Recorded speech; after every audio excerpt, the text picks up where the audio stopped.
I'm gonna cut and move All right. today. There are social Jesus shares Christ. out on Blue Sky and Twitter. I tagged everyone. So if everybody wants to do that. Stephanie, I'm going to kind of lead on you for the Zelda stuff. And Andre, I kind of expect you to kind of play off of that, honestly. Yes, sir. I took notes. I have a notebook full. We're good. Okay. Ed, I'm pointing at you kind of for Donkey Kong, I think. I mean, we can all comment on it, but I just... And Corey, you're going to take point on Kirby? Yeah. No, Kirby Corey's Air gonna Ride. take that wheelchair basketball game. It's called Dragon something. Dragon Dish or something. Dragon Drift? I talked about it, but I Dragon Drive. That's what it's called. Okay. Can't wait to think what everyone thinks about that. You know what? Oh, yeah, I'll say it later. My kids are excited for Super Mario Party Jamboree plus TV mode. I think Corey should handle that one. Why does Mario Party keep moving back up into the thing? I keep moving it down and I keep deleting it and it keeps coming back. What are you talking about? Go away. There we go. It's fine. All right, we're live. And then Josh, I had you somewhere special, but I don't remember now. So special. Josh is always in my heart somewhere special. Wait, where did the Kirby game go? Hey, Love what you about too, baby. me? Love you too, BB. Always. Where did my Kirby notes go? I feel neglected. All right. Well, while I find the Kirby notes, we are live. Let me retweet this from the Boss Rush account, and then we'll get going. If anybody needs to grab a drink or pee, do it now or hold it. Pee on live stream. All right. People are into that. I People turned pay my for drink that. around so that there's no branding. People pay for that. You should. People LeBron pay for knows. some weird shiz. Hey, yo, Laurent. LeBron knows. OnlyFans. Actually, OnlyFans does not allow that. You have to do it on just for fans. What? All right, you know what? I'm gonna not say anything. I don't think Yeah. I want to know. Anything that goes in the extreme/fetish category, the OnlyFans will take it down. Stream? I mean, technically, peeing is a natural bodily function. Just saying. Not when 5 dudes are standing around you in a circle. Hey, We're why are you talking getting, about that. why are you getting graphic? Why are you getting graphic? And why are we talking about this stuff on a Nintendo recap? Hold on, we need to chill because the stream is live. The stream is live. Look. Listen. It's Corey's fault. He started it. I did. Look, I'm running on 4 hours of sleep and 4 Red Bulls. Okay, Big piss back guy, in- eh? Back in the day when GameCube was the console du jour at the time, me and my friends used to have a nice little quote. It was Nintendo will sue, so we need to chill out. Yeah. They do. They've proven it correct for the entire existence of YouTube. Did I not? I did. Where'd it go? I did. No, I didn't. Yeah, I did. It's right here. But did you? Are you sure? Look, man, I don't know. I don't even know if that Nintendo Direct happened today. So It was all a fever dream. it was something. Hey, there's comprehensive coverage at bossrush.net. Wink, wink, nudge. Steph and Ed tag Hoping team parts of this was a news. fever dream.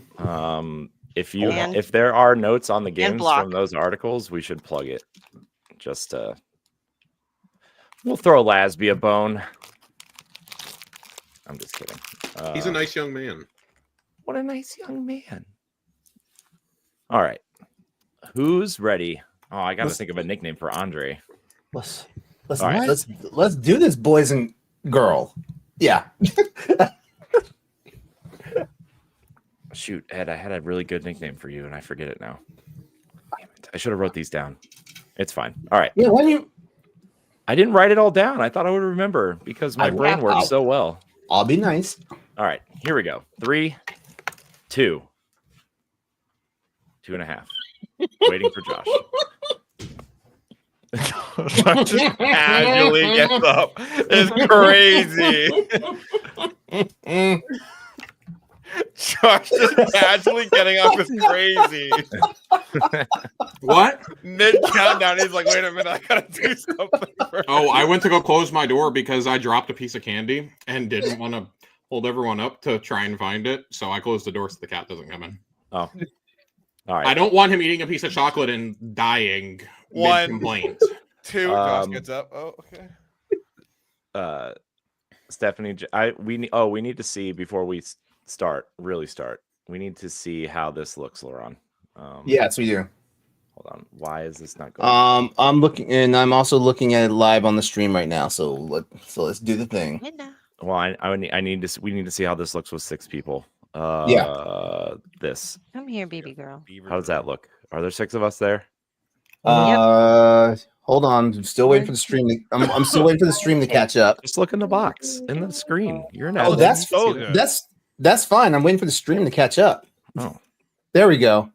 Okay, that looks fine on stream. I don't know. Is it possible to make us a little bit bigger? No. Okay. Not without cutting stuff off. All right, this is fine then. That's Okay. the main focus. So. All right. Yeah, this is fine. This is fine. And yeah, like the video actually looks good on the stream. So yeah. All right.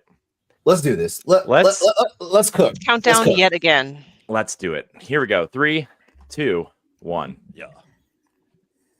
Hello, everybody. Welcome to the Direct Recap Show here on the Boss Rush Network. I'm one of your hosts, Corey Deering, and alongside me, I have 5 of my closest friends joining us tonight.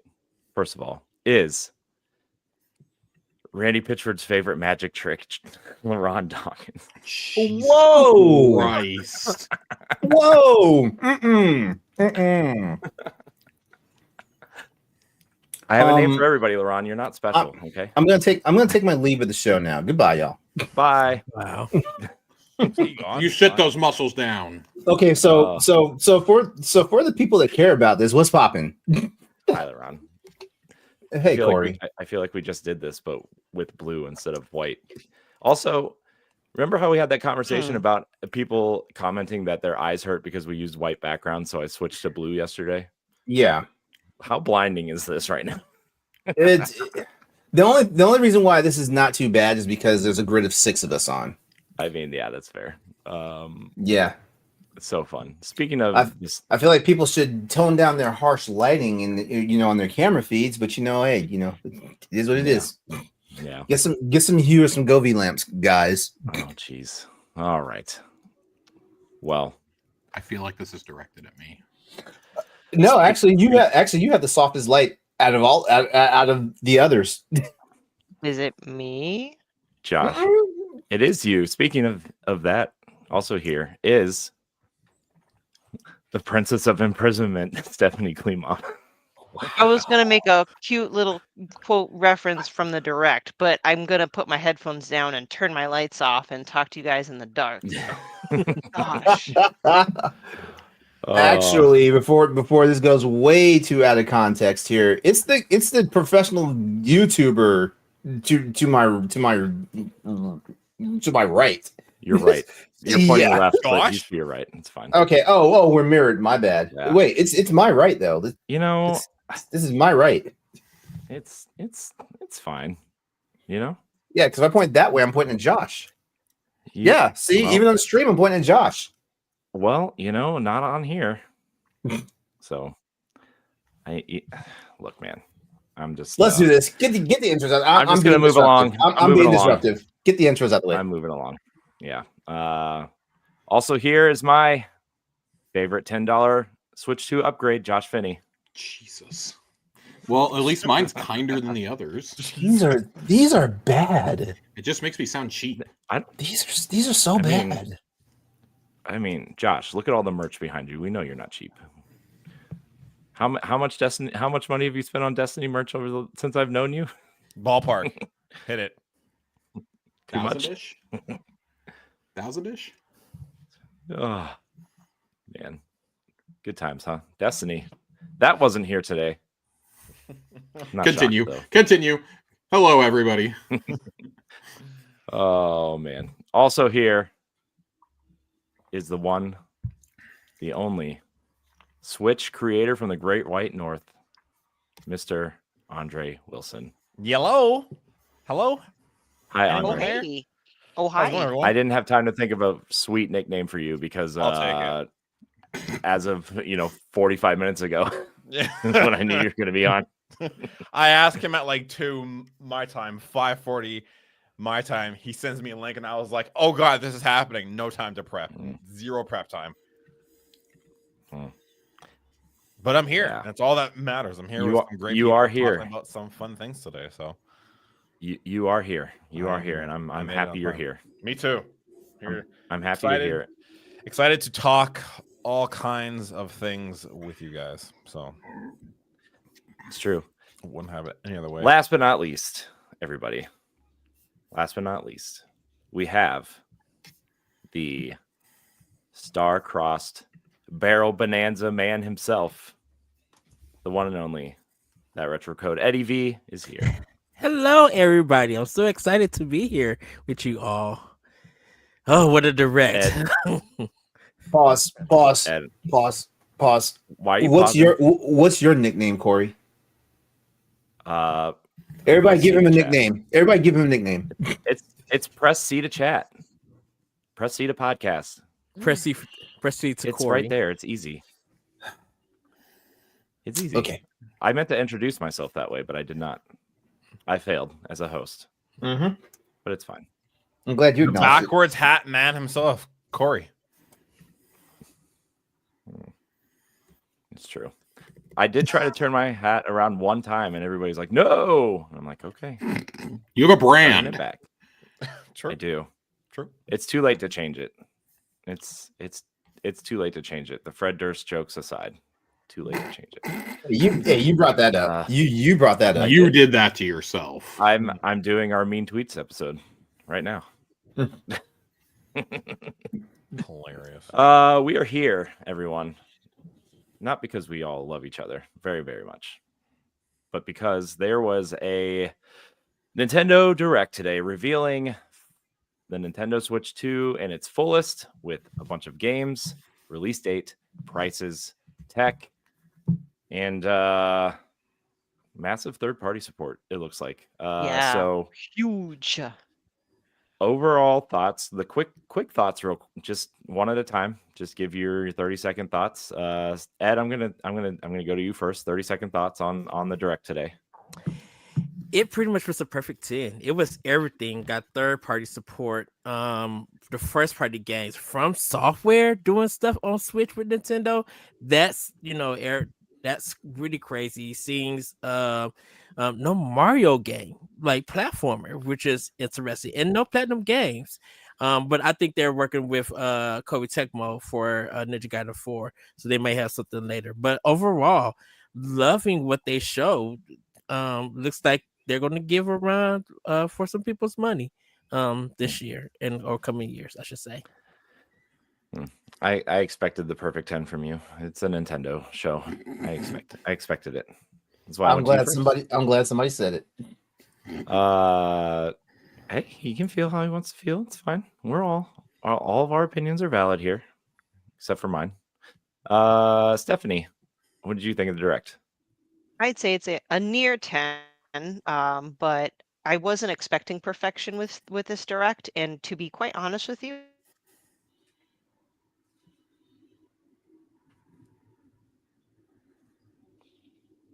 Oh, did she freeze? I think she froze. you guys hear me? Am I good? So, you good? Yep. I hear Yeah. you now. Yeah, just everything that I've heard, not everything, rumors, leaks, and our thoughts of, it being a better iteration of the Switch just kind of fell in line. I expected better third-party support. I expected some other IPs to come back around like Donkey Kong because of, the Mario movie. So everything actually kind of fit what I was expecting, and I'm relatively happy about it. The things that will either make for a funny memory or something maybe we can discuss later is the funny little lag that happened for a little while. Yeah, I texted Hashtag Ed. someone's getting fired.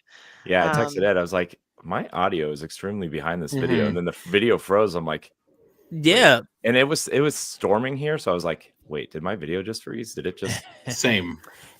I Yeah. asked Grayson was watching it, and it happened to him too. Also, I think it happened to like everybody. Besides, I think the Yeah. UK was the only one that was good. I don't know about the Japanese one though.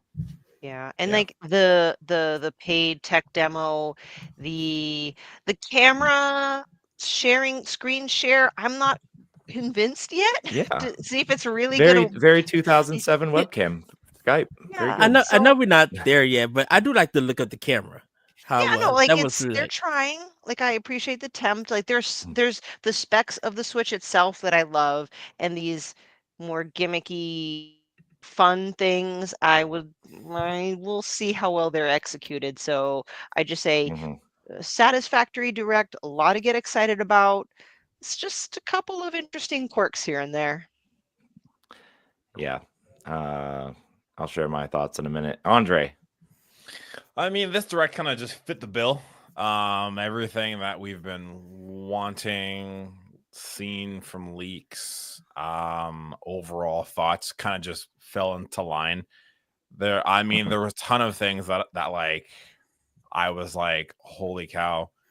There is a ton of third-party support, accessories out the wazoo, the mouse control, the gimmicks, everything was there.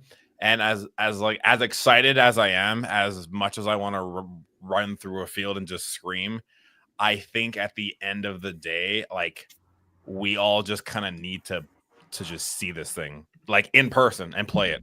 And that I think will be the defining, okay, this is elite and this is the next thing for Nintendo, or that's gonna Mhm. be the, oh, okay, this is just another tablet. Mhm. Yeah. Yeah. Josh. Oh boy. I'm gonna buck the trend here a little bit. This is like a solid 7.5, 8-ish for me. Mhm. Part of that is influenced by the information we got immediately post direct because of the lack Mhm. of certain specifics during the direct. We had an hour-long show with no price point. None. Yes, thank you. I forgot to say No that. That price was a big points, thing too. and we're obviously going to get into it, but the price point isn't exactly the concern, but not having that is a wild move. And then the price of the software is another one. So it's very hard for me to go back and look at what's going on and say, hey, this is good, when I'm obviously so frustrated with what happened. That being said, I think that the first party lineup it's fine. As someone who like is more recent coming back to Nintendo with the Switch One, this didn't like light my world on fire. Metroid Prime 4 would have been the thing that lit me on fire, but we got that last week. So like not bad. About what I expected it to be about this. I expected it to be about 7.5 or an 8. I felt like it was kind of a disjointed presentation. Like we jumped from tech to a game to accessories to Switch Online, back to games, back to first party, and it just felt very all over the place. And like we've talked about it on other shows, the need for structure. We talk about it all the time with the summer showcases, with the Keeleys, with Xbox, with PlayStation. Nintendo's not exempt from that, and this was just kind of like the perfect amalgamation of stop, please just pick a lane, let's finish this thought, and then go to another one. But it's fine. Like it was fine. Yeah. But thank you Cool. again for bringing up the price points, Yeah. because I put that in my banter that's going to be published on the website tomorrow. In the end, the price is what the price is going to be, and I thought like the factual information would be kind of important to put in there. And like It's inexcusable in 2025 to not have the price in your main that, and presentation. they never gave a pre-order date. That came out afterwards. Well, that for all too. the I forgot reasons. about that. Yeah. Yes. Yeah. Yeah. I had to go to when we have to go to the release from Golan PR to find out what's happening. It's pretty bad. I assume the price and everything would be like the last thing they show. Hey, by the way, Yeah, XYZ. or like all that Almost like I every reveal ever. Yeah. I thought the price was going to be pretty much like attached to the hip of like the actual release date. When they put the release date out there, I was like, where's the price? But we went through all of that, and at the end of the show, we're talking about like, the bundle, the console's coming out, and there's going to be a bundle of a game, and it's like, wait, what the hell's the price? Yeah. I even assume that like I feel they showed the release date like really early. Like I was like, cool, but I assumed it would be like, so this is the Switch 2, the bundle, June 5th. They messed up with the release date, because when they talked about the party chat thing, they were like, yeah, people will be able to use it for people will be able to use it for free for the first year. And I was like, oh, for the first year? When's the console coming out? Yeah, they messed that up. Wait, what's going on? Yeah, you know what I got to say as far as my verdict on this, I can actually take it in 30 seconds. So yeah, I thought it was a decently balanced direct itself and things like that. I do agree with Josh, like it was kind of all over the place, which, you know, like I don't know, like we've been doing this, the Boss Rush gang, we've been doing this for a while now. Like we know the power of structure. So why is a multi-billion-dollar company like Nintendo not doing structure when it's the most coveted thing that they have in their lineup? Like this thing's been coveted for like 3 years at this point now. So what's going on? It was pretty balanced. I'm also in the same regards.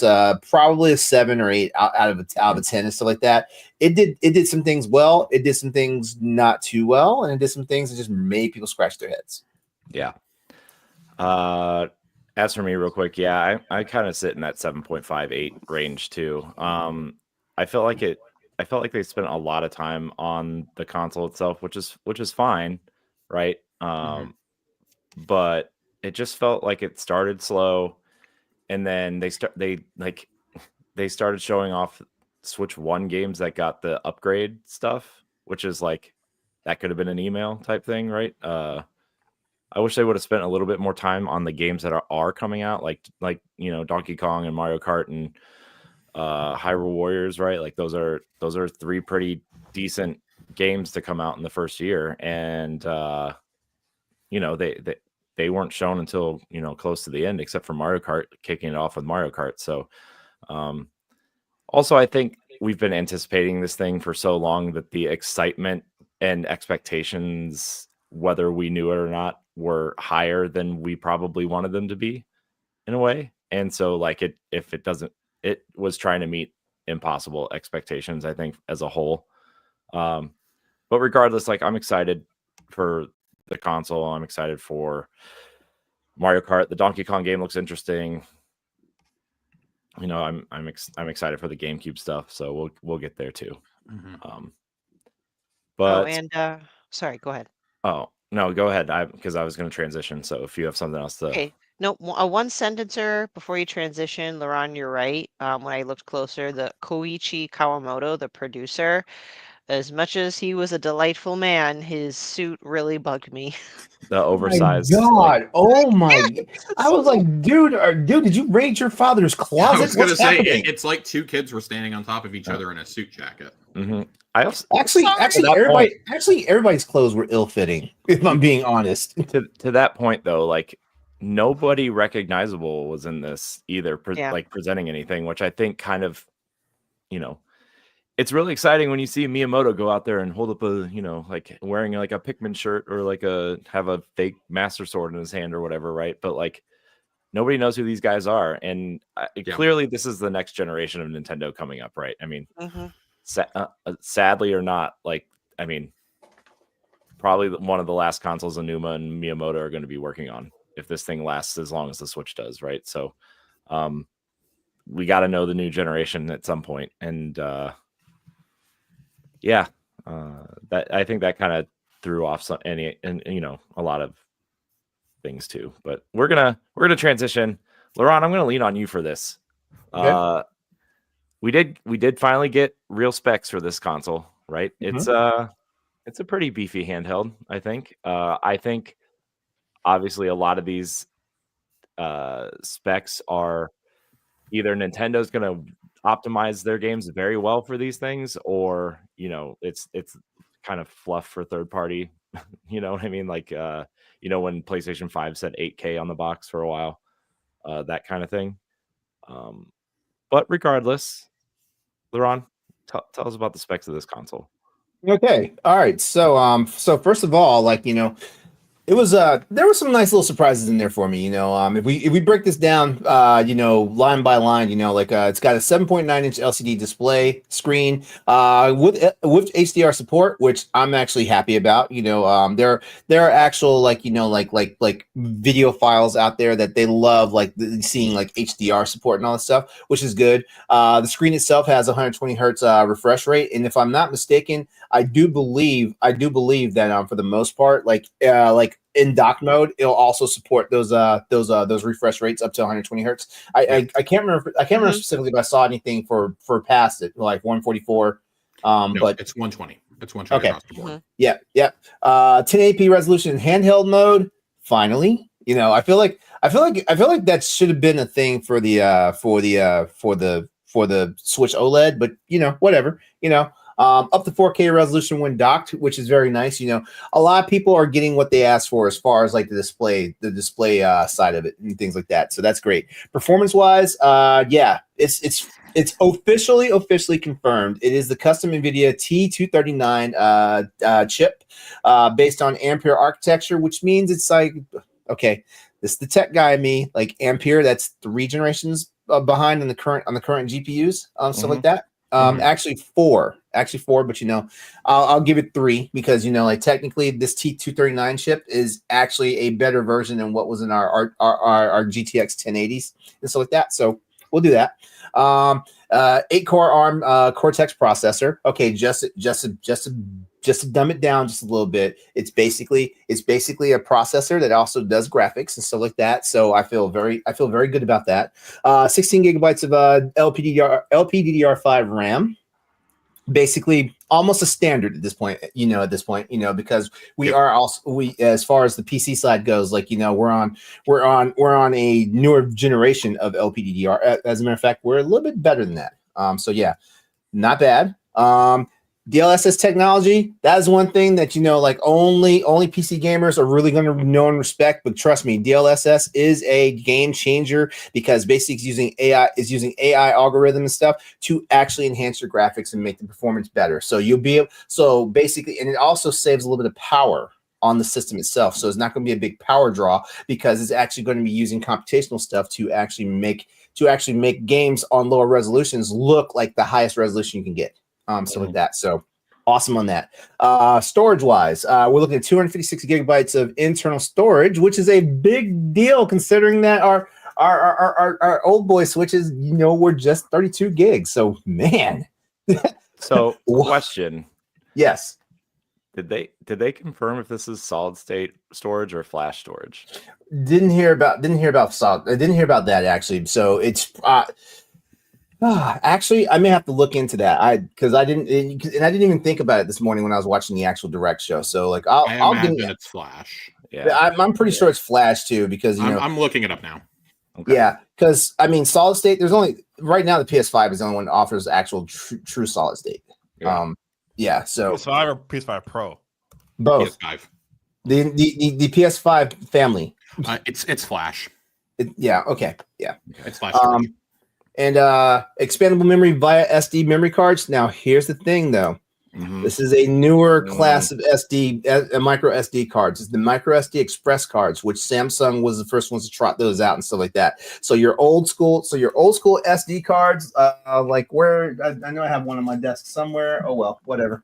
It's like your old school SD cards are not going to work on this. So don't think you're going to be able to just pull your 256 or 480 gigabyte SD cards out of your switches and just throw us right in the Switch 2. They're not going to be compatible.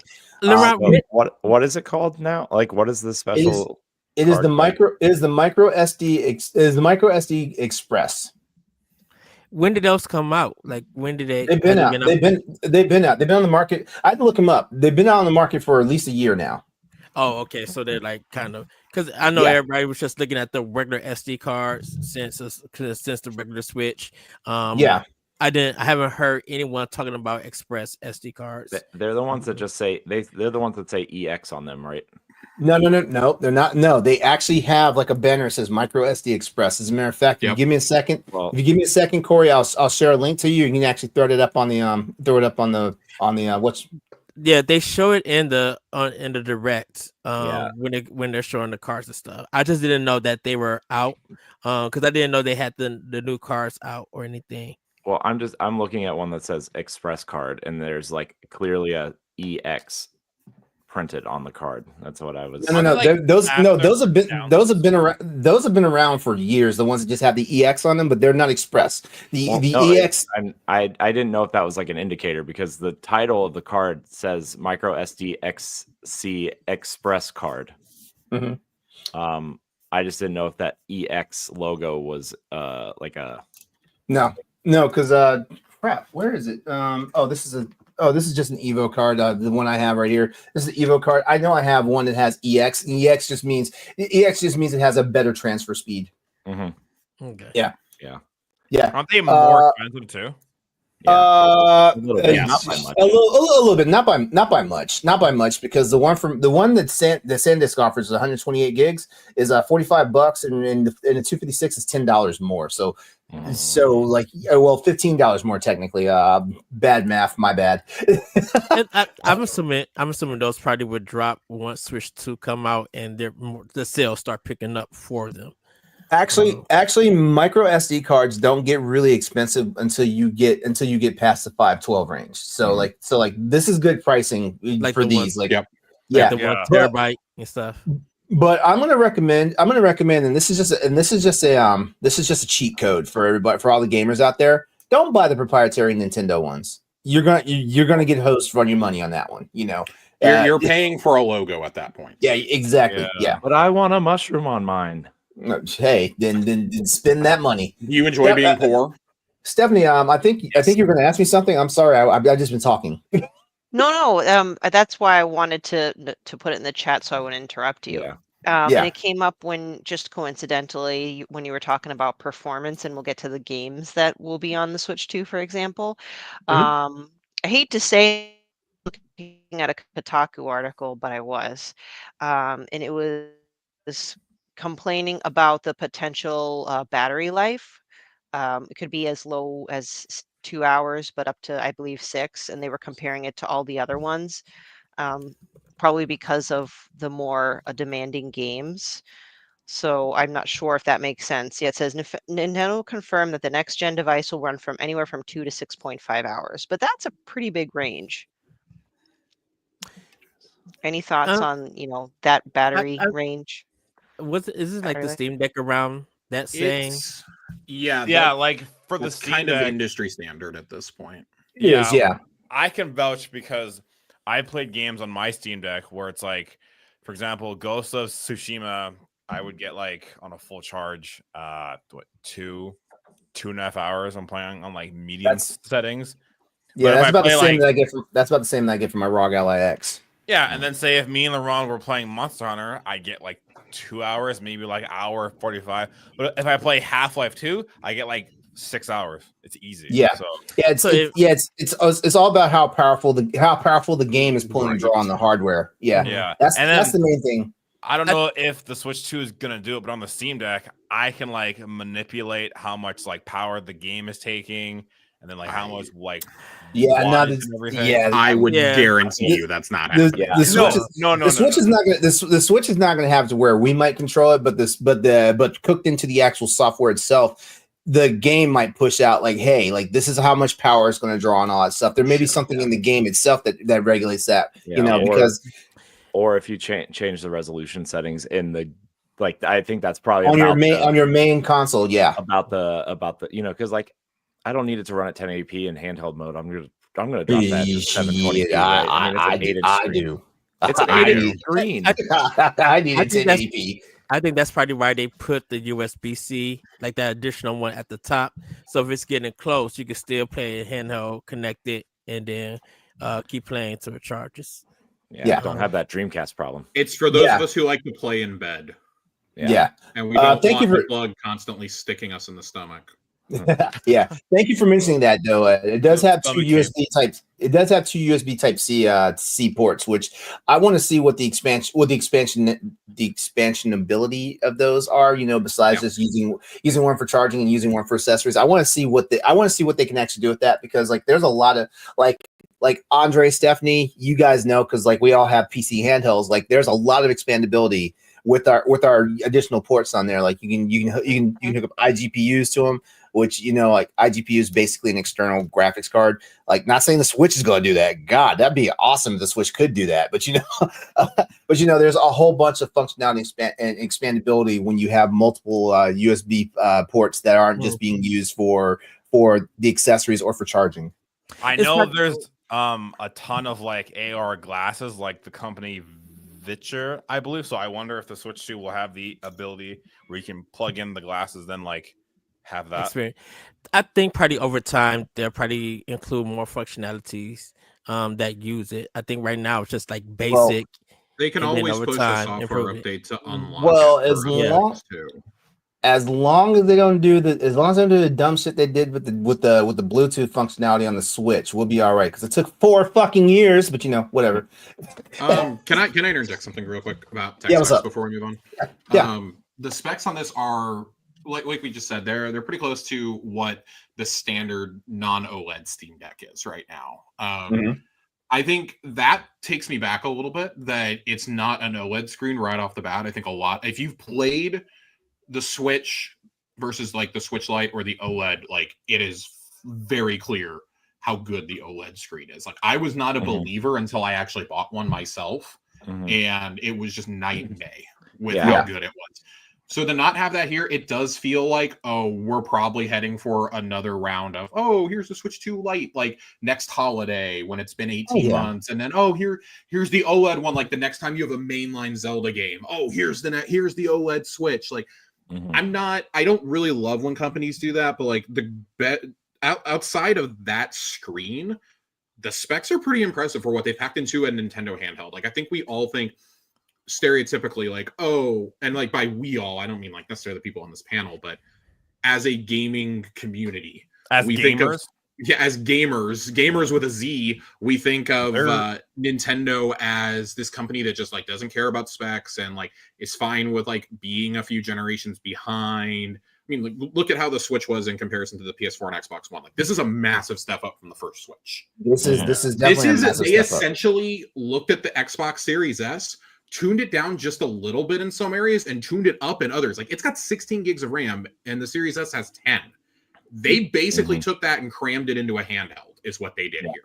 Yeah. And I think that's super important because yes, the Switch was the first of like these portable consoles that we had, because I don't count like Game Boy, 3DS, Vita, like I don't count any of that. Like it started this trend. Like obviously Steam Deck has now taken off. You've seen things like the ROG Ally. We know Xbox is making a handheld. It's very clear that with the third-party support that we saw today also that they are trying to shift the industry rather, I should say, not necessarily Nintendo, but the industry is shifting more towards, okay, our games need to, at bare minimum, they have to run good on the Steam Deck and the Switch 2. And if both of those are good benchmarks, and then you have Xbox coming out with their handheld in the next 18 months like we expect, that's going to be the baseline. I think you're going to see less of a focus on the hyper-realistic, like 5090 graphics cards from NVIDIA and more on this because people don't have money. They're strapped for cash. Gaming is an expensive hobby. This is a way to still keep it affordable for families, for kids, for students. I mean, for people on the go. Like I am finding myself using the smaller, less powerful consoles more and more just because like they're smaller. I use my Series S every single day. I use my Switch pretty regularly. Yeah, just to piggyback on that, I also believe the reason why this has not come out the gate with an OLED system is because of an OLED screen. I'm sorry, is because they needed to save some money. They need to save some money. Right, and like we'll get into the price, but like I saw people complaining about the price, and I don't necessarily disagree with the people who are frustrated about the price. I do think it's probably $50 more expensive than they were planning on it being. I do think that the price was supposed to be around $400, and given the specs in a handheld, that's not bad. It's a 4K dock that's being included with it. Also, like it's good. Like that dock is the most impressive thing for me out of all the tech specs. Yeah. So if that really is upresing to true 4K, and you're telling me it can put out at 120 frames both on the dock and handheld, that's massive. That's massive for a system that with the Switch 1, it felt like it was chugging in handheld mode even from the beginning when you would try to play something like Breath of the Wild. So if I can get consistent performance in handheld mode, I'm here for it. Even if that means, hey, I'm going to tone it down and be like, oh, I'm going to run 780p with 60 frames, but it's going to be a stable 60 frames. I'm here for it. Yep. Yeah. Yeah, just to go ahead and finish rounding out the specs on this whole thing, right? We look at the breakdown of the controllers. They're redesigned magnetic Joy-Con controllers with Hall effect sticks. Trust me, Hall effect sticks are what you want. Yep. They're what you want. Yep. To specifically to prevent drift. So there we go. Because you know what? We don't have a price point for what these Joy-Cons are supposed to be. Yes, we do. Oh, we do? Oh, $90. Oh, so once again, Nintendo continues making the most expensive controller. The Nintendo Switch Pro controller is cheaper than a pair of Joy-Cons. Yeah, I mean, I feel like they always have been though, right? Or are they 70? I thought are they 80 or are they 70? They're 70. Oh, 70. They're 70. Yeah, which is why I've never bought new Joy-Cons.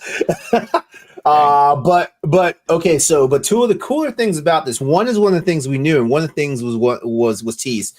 We knew that at least one Joy-Con was going to function like a mouse when detached, but both Joy-Cons function as mouse controllers now. Actually, we knew that both of them did it. I think when they first showed the hey, you Nintendo enthusiasts, might have known that, but us guys who play our PlayStations, PCs, and Xboxes, we didn't know that shit. We only knew there was one.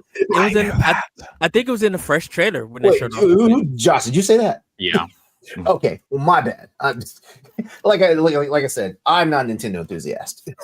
As a matter of fact, I'm probably the least Nintendo person on this entire panel. You're only here for the tech.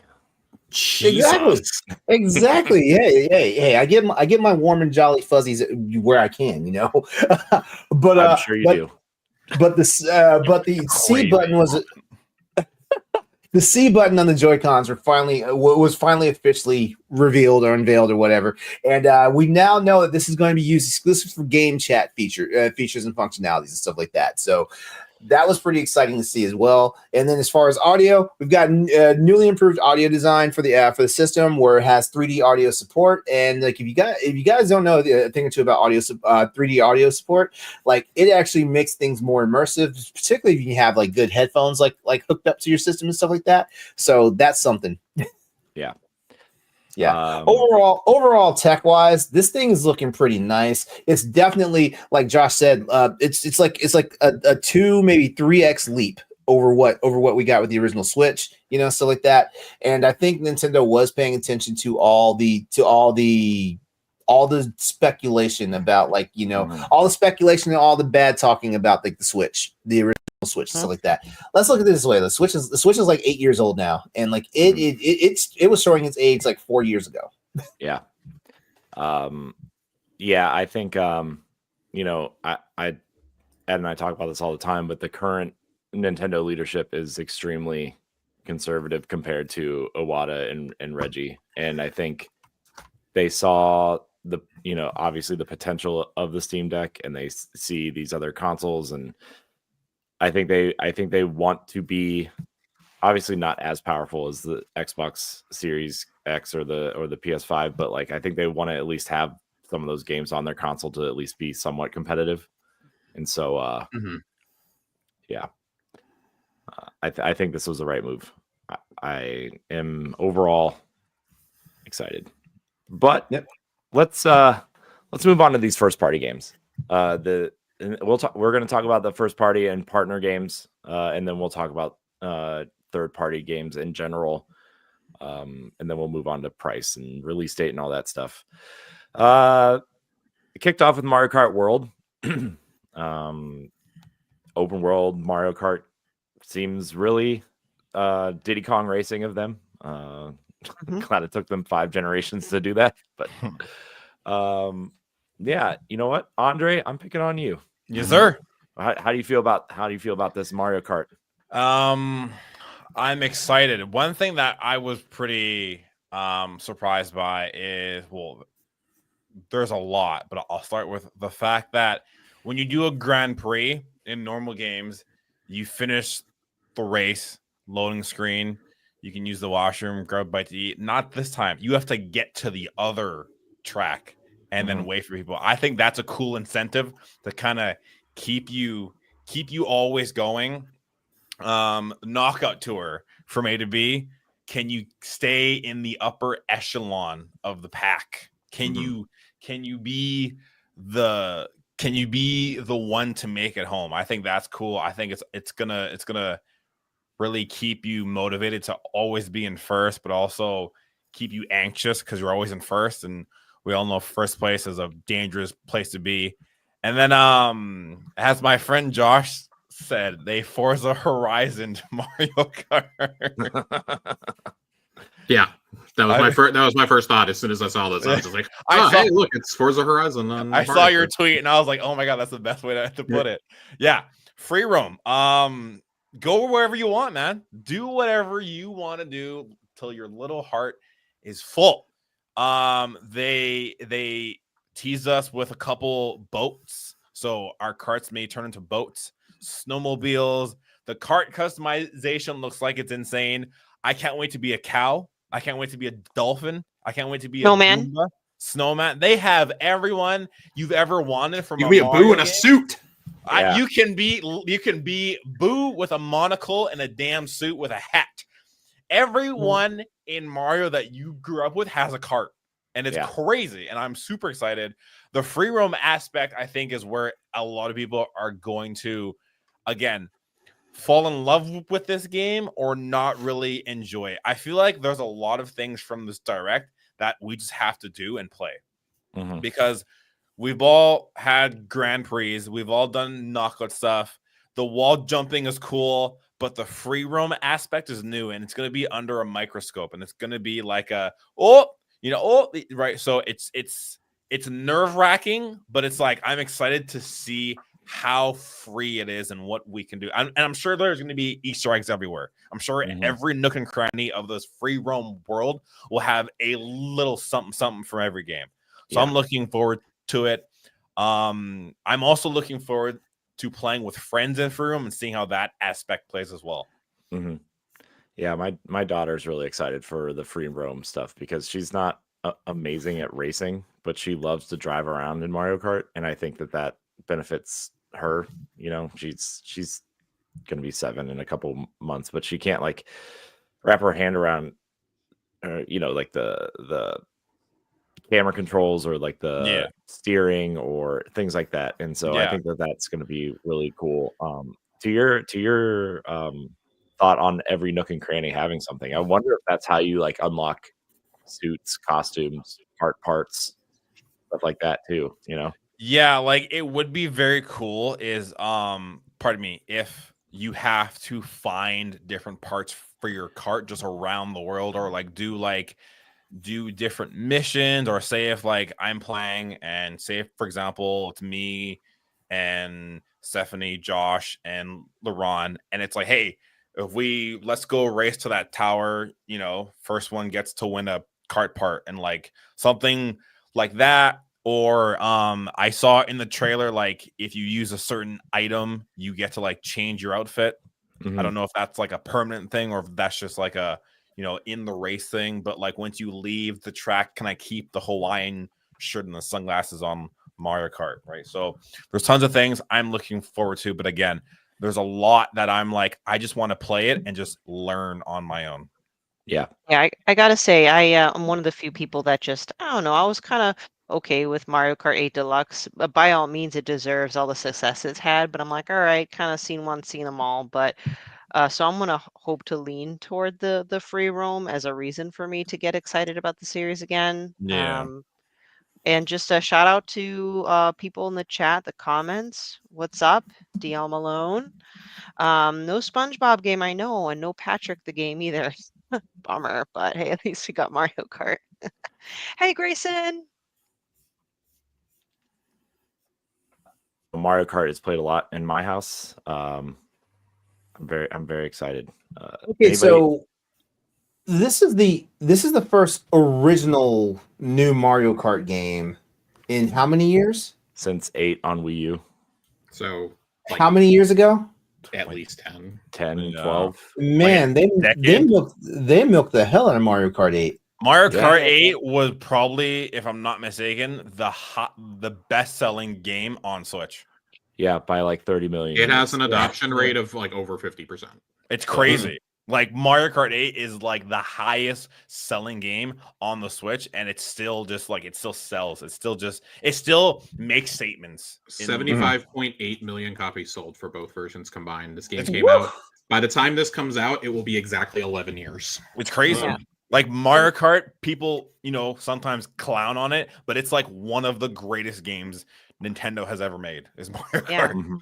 Yeah, that's why. I mean, the like, Switch when- technically launched with Breath of the Wild, which had a decent adoption rate, but the fact that they're launching Switch 2, well, there's many games, but the Mario Mhm. Kart was a smart choice. yeah, And I that's why- think Mario Kart is the game needed for the Switch 2 to possibly like overthrow the Switch, because like the Switch didn't really have a whole lot when it first launched, but this one I think has the potential to like, and especially with Mario Kart, has the potential to be like one of the hottest things since Toast, in my opinion. I think that's why.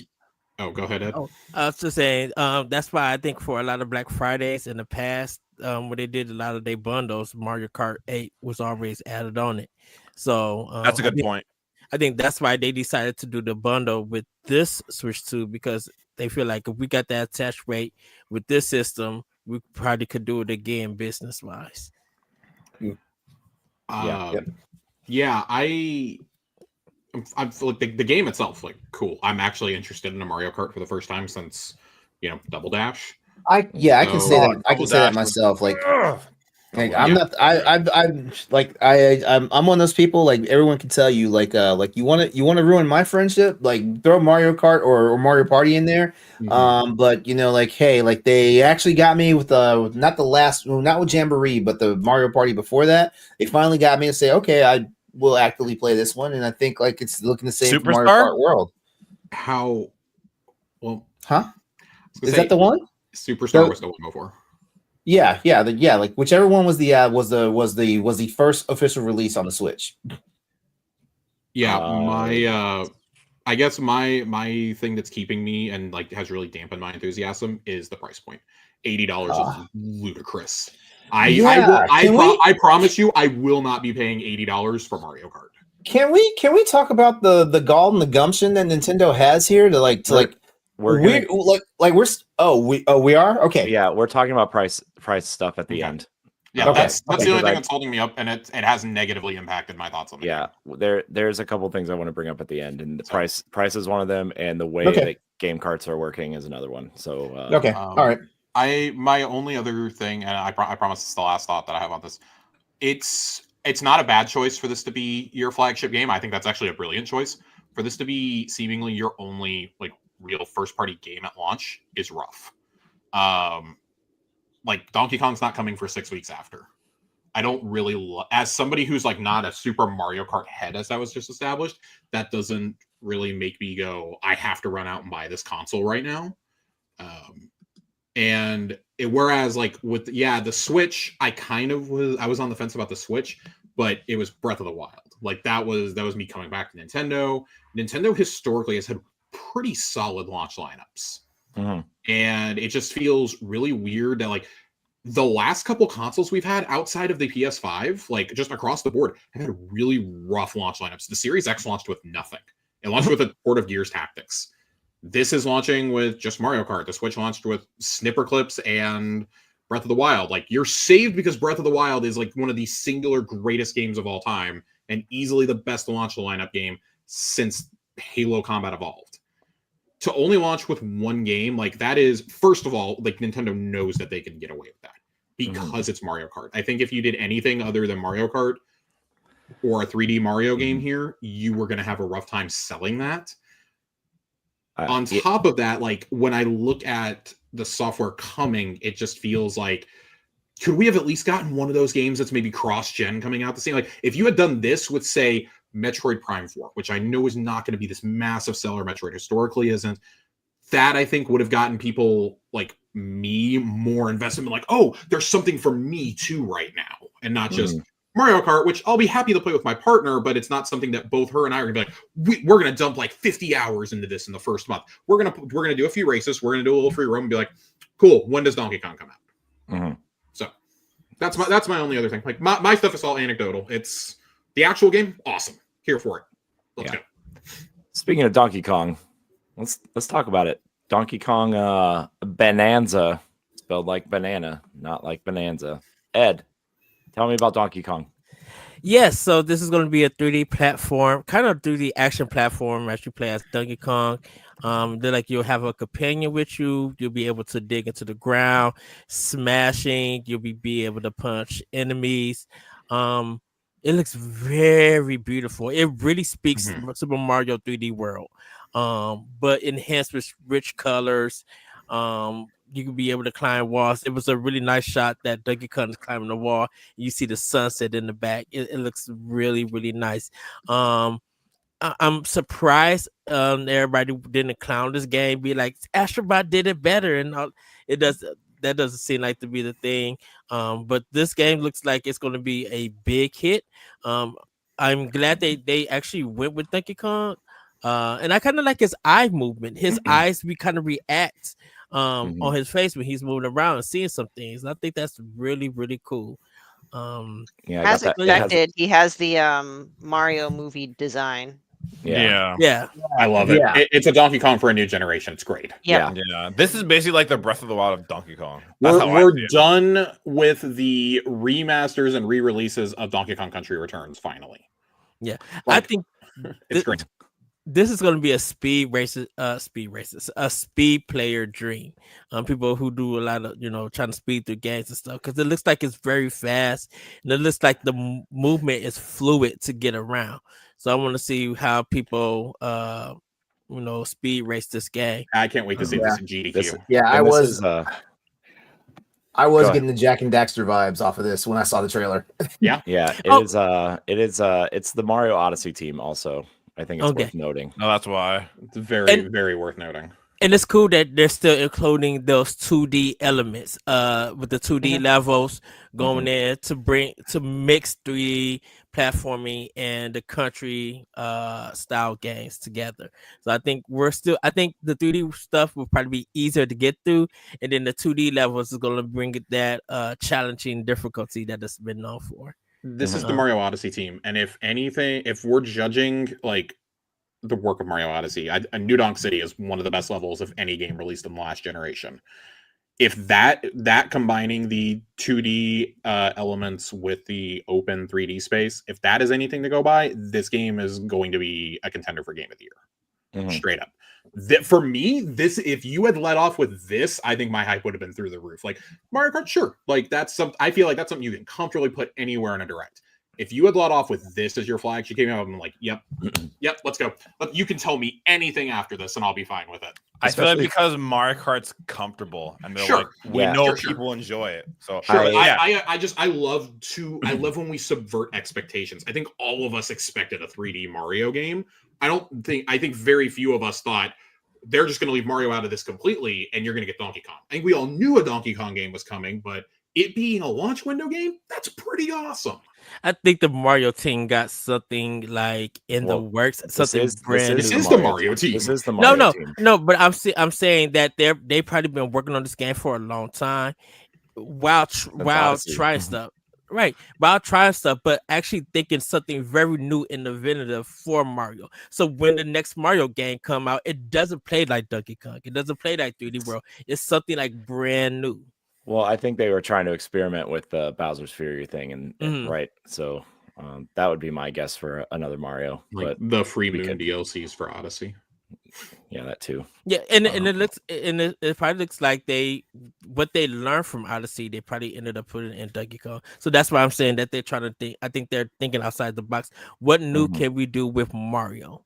So when we actually get his 3D platforming game out, it's gonna be something no one expected.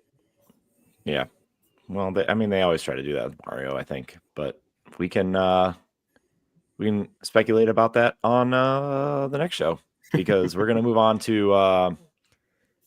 I just want to keep the show moving, So Nintendo I'll take this one real quick, just because I don't know if there's enough to say.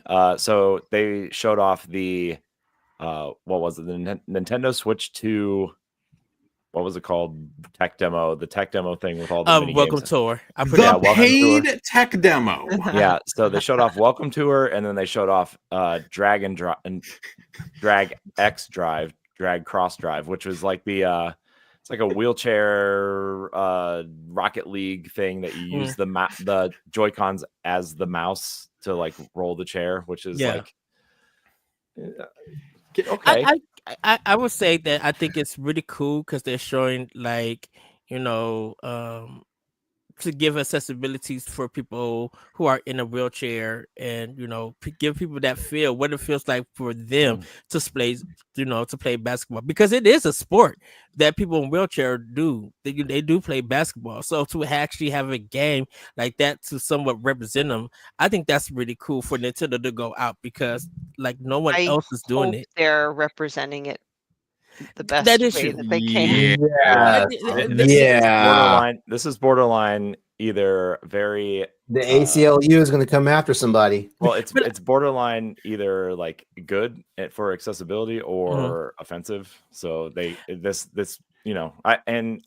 saying that from a 2025 perspective of this type of stuff, right? So but I just think that it's to show people that this sport does exist, and if you want to learn more, there's things out there. I think with Nintendo, and they probably, I literally hope that they did work with people who were in wheelchairs, work with communities who know this stuff, and even works with sports teams who play basketball in wheelchairs. I hope Nintendo actually went out and worked with them to get an understanding how all of this goes, to make a game like this. And they did make it a point to announce that they were joining the ESA's kind of accessibility initiative, right? So them and Microsoft are kind of spearheading that right now.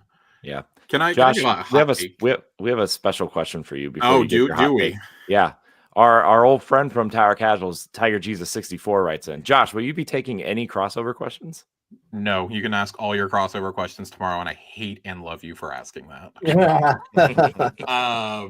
We have a great listener who writes in crossover questions all the time, and I love it. Yeah.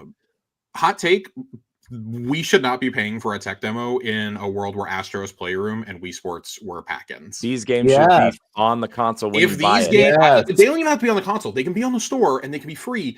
But if both of these, I think, and I really think that this wheelchair game could be great for showing you as a tech demo how the mouse functionality is supposed to work. I think that's awesome. Some of the little things that they showed in that Welcome to the Switch 2, whatever it's called thing, like that can be cool. Like they were showing like a putting sequence, for instance, things like that. That can be cool. But and how many of us don't know how to use Joy-Cons at this point? I don't. No, sorry. Two, just make it free. Like even $5 is too much for these. Like you want to do a tech demo. Like I feel like it's almost a rite of passage at this point that you have some kind of tech demo when you release your console, Astro's Playroom, Wii Sports, this, and then you have to have the failed vehicle game, Loco Cycle, Destruction All Stars, 1-2 Switch. 1-2 Switch is in a category of its own. Oh dear God, please never again. I love that. Which also should have been a pack-in. What was that Arms game? What was that one? Like, Ed, where's Arms mean, 2? like at least those were Arms was a full game. Like, I'm sorry, the wheelchair basketball game, cool idea. Who's going to play this for more than 10 minutes? This should be a packet to get you familiar with the mouse functionality. Because guess what? The more people that know that you have mouse functionality and have tried it out on a free game are probably more likely to pick up and play those modes in things like Metroid Prime 4 or Civ 7. Like, this is awesome for games like Civ 7 and probably Baldur's Gate 3 eventually. This is awesome. Making us pay for demos to try it out is not awesome. This is classic Nintendo move. Showed us something really awesome with Mario Kart and Donkey Kong, and then this. Yeah. This is Well, we stepped on a rake that we set out on purpose. Well, I think everything is optional. I think Sure, for but- for the demo one, it's just exploring the Switch and everything, and or I should say that game because does have many things. I think Nintendo's just like, if you really want to understand how things work in the system, we don't know what the price point is going to be for them. Here's this game that you could try out, or if you want to try out this basketball game, you know uh you could try it out. We just don't know the prices for it yet. I think it's fine for drag and drop or drag and drive. As for welcome tour, I think people are just gonna like literally ignore it. I think it's kind of for parents and small kids who's just maybe getting a console for the first time. So the Nintendo Switch 2 might be their first console, and they may not understand how to do PC controls or anything like that. I think make something cute like Astrobot. But I think the thing about it is that we're looking at an adult perspective. We're not thinking about an adult buying it for a kid for their new console. Yes, Actually, I feel like like Astrobot. I just want to chime in really quickly on this. I think honestly this is not going to be for kids, with the welcome game, because in all honesty, like have you seen kids, like have you seen how kids are really intuitive with devices and stuff like that? They're going to figure this stuff out in the first 30 minutes that they actually use the damn thing, especially if an adult like, hey, like the Joy-Cons attach and do this, they're going to pick that up that fast. This is for them old maybe that's not the right word to say, but this is for the more mature people that like, for example, like look what Wii Sports did for the Wii. And look, I was working in GameStop, and I had like geriatric people coming in buying this system because they want to play Wii Sports, Wii Fit, like all the games that had the gimmicky stuff going on and stuff like that. But they also they had to have someone pulled aside, whether it was me in GameStop as an employee or whether it was their grandchild coming in with them and stuff like that, to show them all the gimmicks about it and stuff like that. That's what this is for. So like it is perplexing to me that they're charging a price tag for this. That's a fair point, Laurent. Just super quick, like I just feel that and I'm talking about the younger generation, like around 7, 8, 9, their attention span is really bad, like a flash cube, because I passed down a Switch to a particular individual child, and the child just like had no patience to even try to figure it out. Not even to try and figure it out. I'm like, okay. Okay, I'll take it back. Yeah, so I don't think this is gimmick towards kids, more to like adults, because I work IT, and like I tell people all the time, hey, it's time to reboot your computer, and sometimes I get the question like, how do I do that? Yeah. Andre, you said you had something to say before we move on to Zelda. I feel like this tech demo should be like when you buy the Switch 2, this should be after you start it, this should be the first thing that pops up. It's like, do you want to take the tech demo? Yes or no. That way it's like kind of an introduction. And after the tech demo, then you're kind of into your system. That way there's no like, what does this do? So what does that do? That was it. Yeah. Boom. Mic drop. Yeah. Great. All right. Let's another year, another Zelda product here on the Nintendo Switch, as they as Furukawa said, he wanted a Zelda game out every year, and they're continuing that promise with Hyrule Warriors Age of Imprisonment. Stephanie, how do you feel as the Zelda person here? It's funny you say that, because I'm a massive Zelda fan, obviously, but I haven't really partaken in the spin-off games. I really lost interest quickly in the original Hyrule Warriors. I bought but never played the second Hyrule Warriors, the Age of Calamity.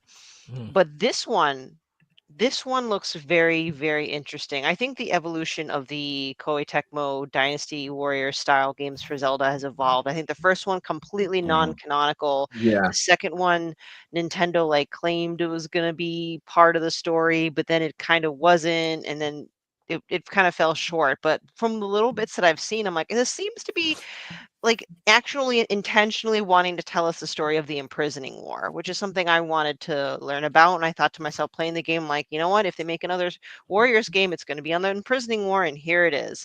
Also, I love that we're going to see more of Raru. I love that character in Tears of the Kingdom. I wish there was more of him. I freaking love, and I cannot wait to fight it as this dude. This dude is badass.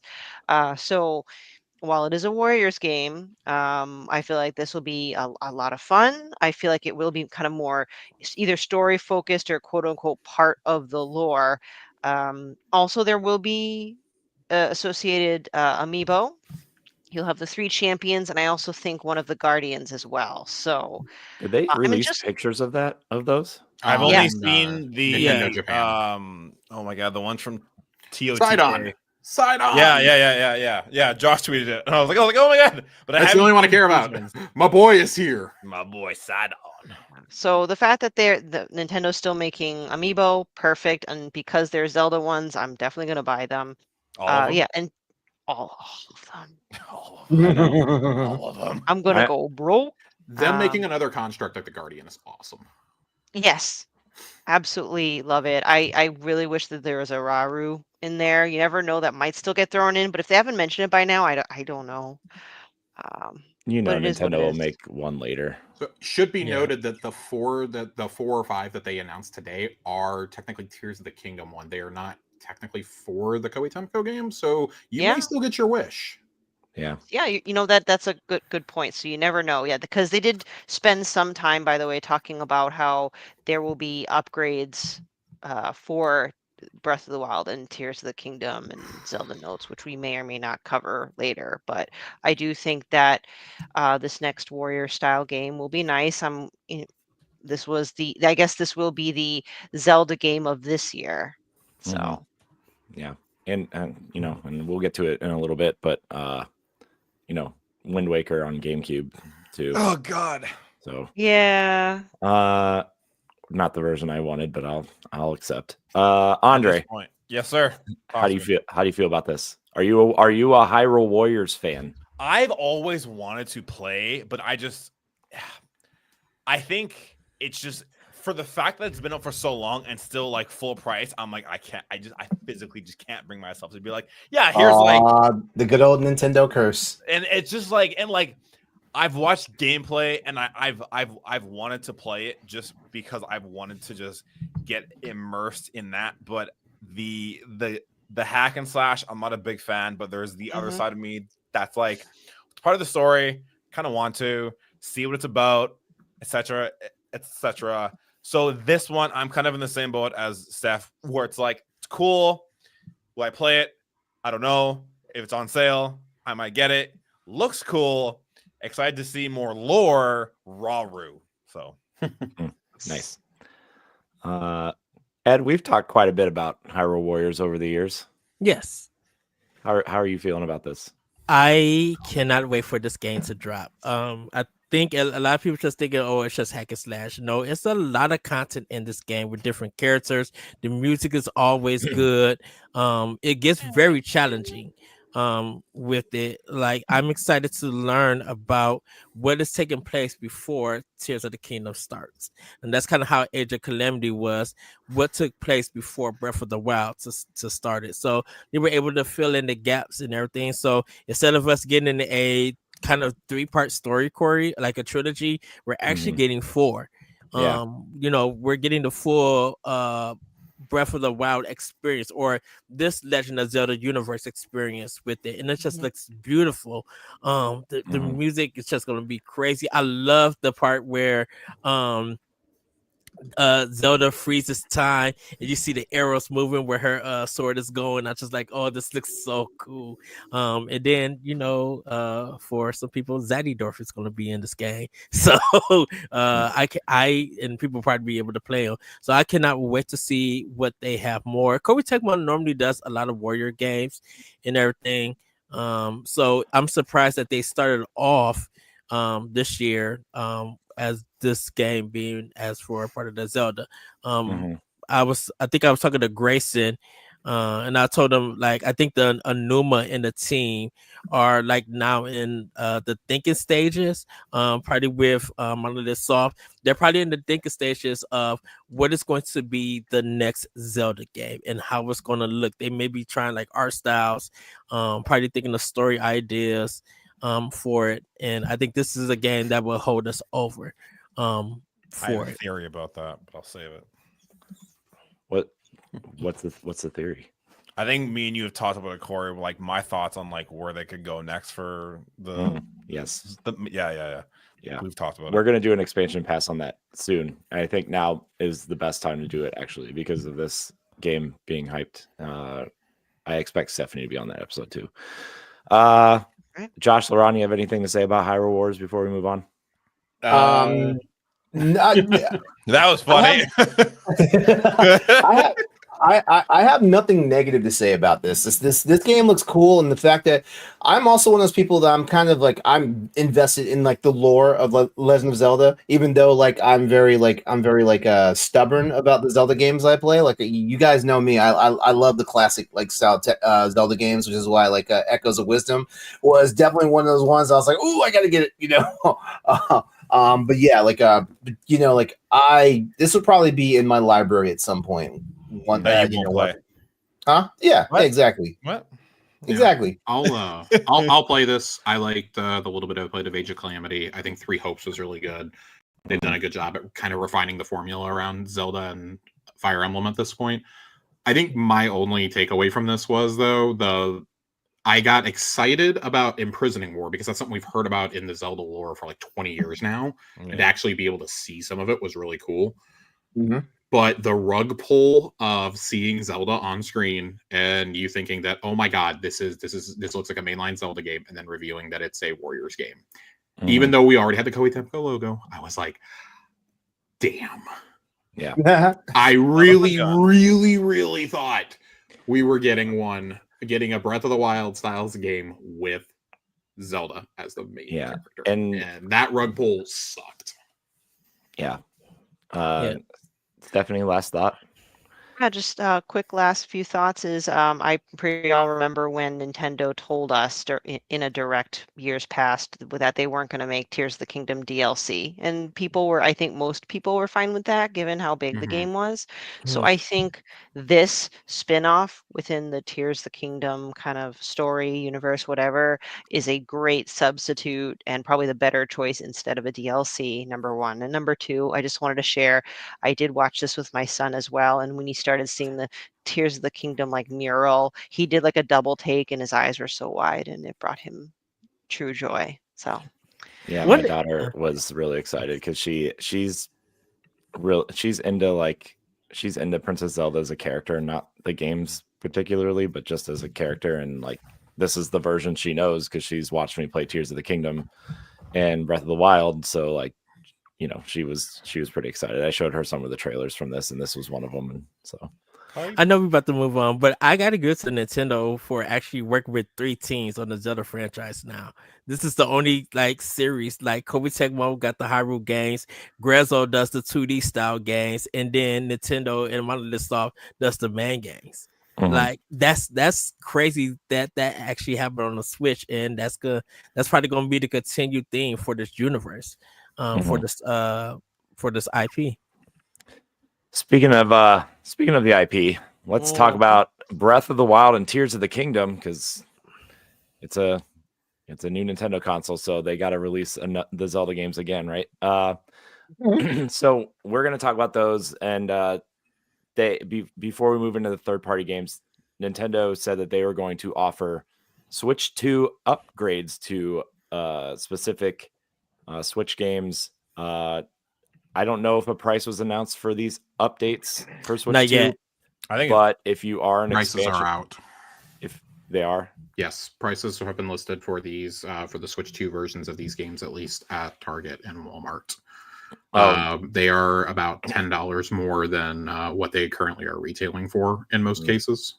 Okay, yeah, I wonder if you own the game, like the if it's like the PlayStation does like the $10 update upgrade or whatever. Maybe. But they are going to offer Switch 2 versions of Breath of the Wild and Tears of the Kingdom, as well as Metroid Prime 4, Pokemon Legends ZA, Kirby and the Forgotten Land, which is getting a secondary campaign called Starcross World, and then Super Mario Party Jamboree plus Jamboree TV, and that will include 3 new or updated modes for the game. And then obviously just by the console being more powerful, it will enhance other games most likely for free. They did release, Corey, the list of there's gonna be some other Switch games that's gonna get the update for free. All right, just list them off real quick, and then we'll talk about this. It's gonna be ARMS, Big Brain Academy, Captain Toad Treasure Tractor, Clubhouse Games, 51 Worldwide Games, Game Builder Garage, Kirby and the Forgotten Land. Well, I think that one is gonna be paid, but I think that's free with NSO. New Super Mario Brothers Deluxe, Pokemon Scarlet and Violet is going to be free. Super Mario 3D World and Bowser Fury is free. Super Mario Odyssey is going to be free, and then Link's Awakening, Link's Awakening is going to be free also. Link's and Echoes of Wisdom is going to be free. So all these are all first party games. I think it's worth noting. So yeah, Switch 2 versions of these games. I think some of them make more sense than others. I think we could all agree that Breath of the Wild and Tears of the Kingdom, as great as they were, could probably use a boost. Yes, sir. absolutely. Yeah. Not to mention now they got companion apps, which Breath of the Wild now has Google Maps in it, so that's cool. Yeah. I'm glad you mentioned that because the first thing I thought about is like this is going to be like a privacy nightmare. Because you're linking your phone and your personal data up to a game, and I can just see like the ad bots and all this stuff going crazy. Yeah. Plus the fact that there's a good possibility everybody's getting hacked. Google's getting hacked. Microsoft's getting hacked. Nintendo's going to get hacked, and personal data's going to get there. We had this 10 years ago with smartphones and Xbox. It was called Smart Glass. I don't know if you guys remember that. Dead Rising 3 had a mini-map function, and you could call in artillery strikes and care packages. Yeah, and also, if you have the Switch smartphone app to chat with your friends, it's already linked to your Switch and your account. Good God. Yeah. So I'm just saying, I saw the rollout and I was like, ooh, this is going to be a hot potato. I want one opinion from you, PC people, real quick. I think these upgrades are good. Obviously Xbox does smart delivery for free, which is a nice perk. If you have expansion standard, NSO plus expansion pass, you get these upgrades for free. Well, it's part of your subscription, I guess. The most interesting one to me is Metroid Prime 4 Beyond. Yep. Because they were. Oh my gosh, Tiger Jesus, I hate you. I love it. Hey, listen. Hey, listen. Metroid Prime 4 Beyond was shown played with one Joy-Con and a mouse and a Joy-Con as a mouse. Laurent, you're the biggest PC player that I know at the moment. How does that make you feel? I'm very mixed because like the console, I know what they're going for here. Like Metroid Prime 4 is like their de facto like FPS game and stuff like that. I know what they're going for. They're trying to actually draw like the PC shooter crowd in, but I feel like it's a little half cooked. If we're being honest, like it's a nice feature and all stuff, but no one's we're gonna try it out, just like how a whole bunch of people tried out Monster Hunter Tri. They were using the Wiimote stuff, which I actually thought was pretty fun, but at the same time I was like, where's my Pro controller? Yeah, that's what I say anytime motion control is involved. I think I tried Skyward Sword for like 5 minutes, and then I said, "All right, I'm cool. I just need." It's a gimmick. People are gonna try it, sure, but no one's really gonna be dead. Well, I mean, the purists are gonna be dedicated. The ones that are like, oh, there's a mode in here, so I'm gonna play the game with this mode, and stuff like that. But for the most part, I feel like it's a gimmick. You're a gimmick. Oh, I am, yeah. I am. All right. I'm a 6'3", 240 plus pound gimmick. Yeah. One more note on these upgrades. With Switch Online, you only get the Breath of the Wild and Tears of the Kingdom upgrades. You do not get all of them. Yeah, that's fine. And the pricing, I have that pulled up too. The pricing for these, Kirby and the Forgotten Land, Tears of the Kingdom, and Mario Jamboree will all be $80 a piece, and Breath of the Wild will be $70 if you're buying the Switch 2 editions. So I don't know what the standalone prices are going to be, but I would imagine 10 for regular upgrades and 20 for the ones that are getting expansions. That would be in line with their current pricing. Yeah. So Yeah. Well, they're really ripping the Band-Aid off of that $80 price tag on games, huh?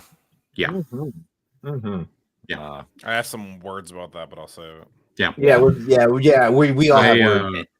My only other thought on this is just it's the same thing Corey already echoed. I don't understand why we're paying for upgrades on 2 out of 3 consoles now in the year of our Lord and Savior 2025. This is ridiculous. I'm sorry. In an already very expensive hobby, consoles are supposed to be your entry point, and I don't think you should have to pay for those for things that are just graphical and frame rate upgrades. I don't think you should have to be paying for them. Stuff like Jamboree and like the Kirby expansion, I'm fine. Sure, charge me $15-$20 for that, whatever. Mhm. But to just get improved frame rates and a smartphone app feels bad. That's my personal take. I've been on this train for a while with how PlayStation does their upgrades too. No, I think it's that we got really spoiled by one company doing that, but also like a lot of third-party companies jumped on that and were like, hey, yeah, sure, we'll do this for free.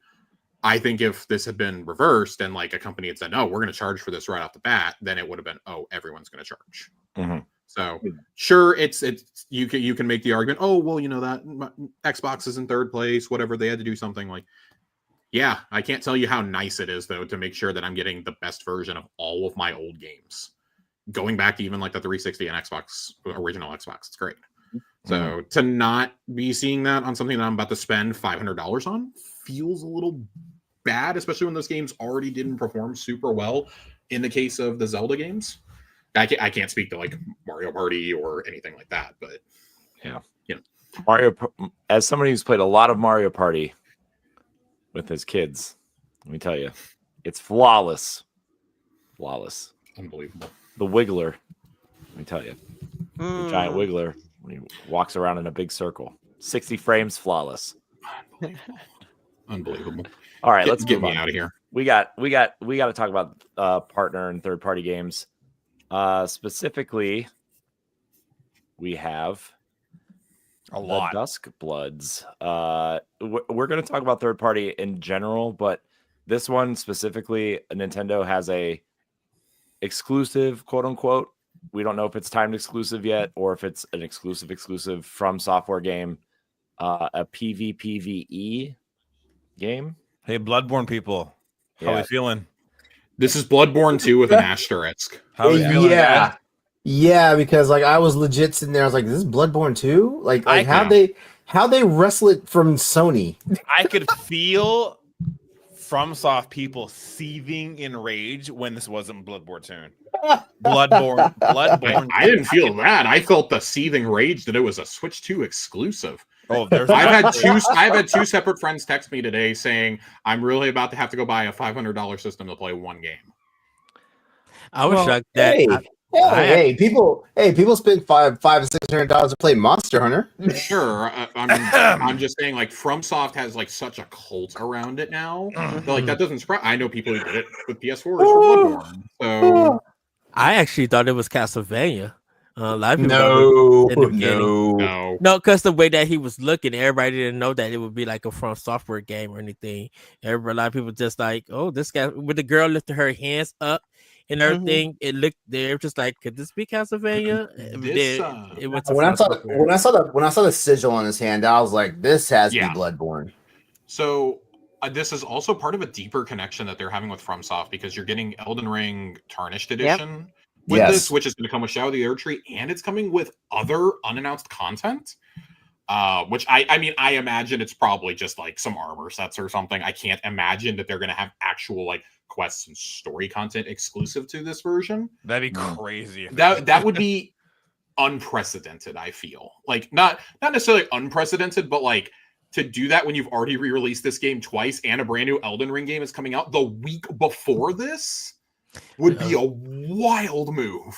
Sounds like Mass Effect on the Wii U, huh? Kind of. This is really cool though that From was front and center at this. Like From was one of 2 or 3 major third-party developers. When you see a studio that is making some of the most successful games out there right now, and then like making the Soulsborne genre, they made their own genre for God's sake, like, or at least popularized it, if nothing else. Like that's a huge indicator of what the third-party support is going to look like. So, like, yeah, it's really cool they got an exclusive game, but I think the partnership with From is probably more exciting, knowing like what's coming in the future. Because what else could you get here? You never got Dark Souls 2 and 3 on the Switch. Remastered did not run super well.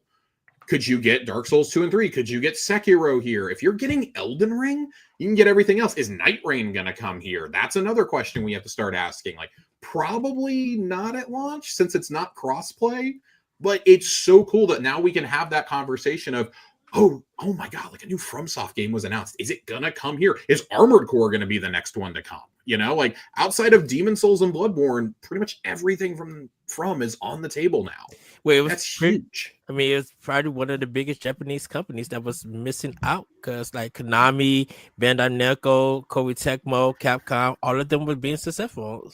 Bandai Namco could have brought it over at any time. They owned the Dark Souls IP. I mean, Dark Souls Remastered is on Switch. I think a lot of we got an amiibo.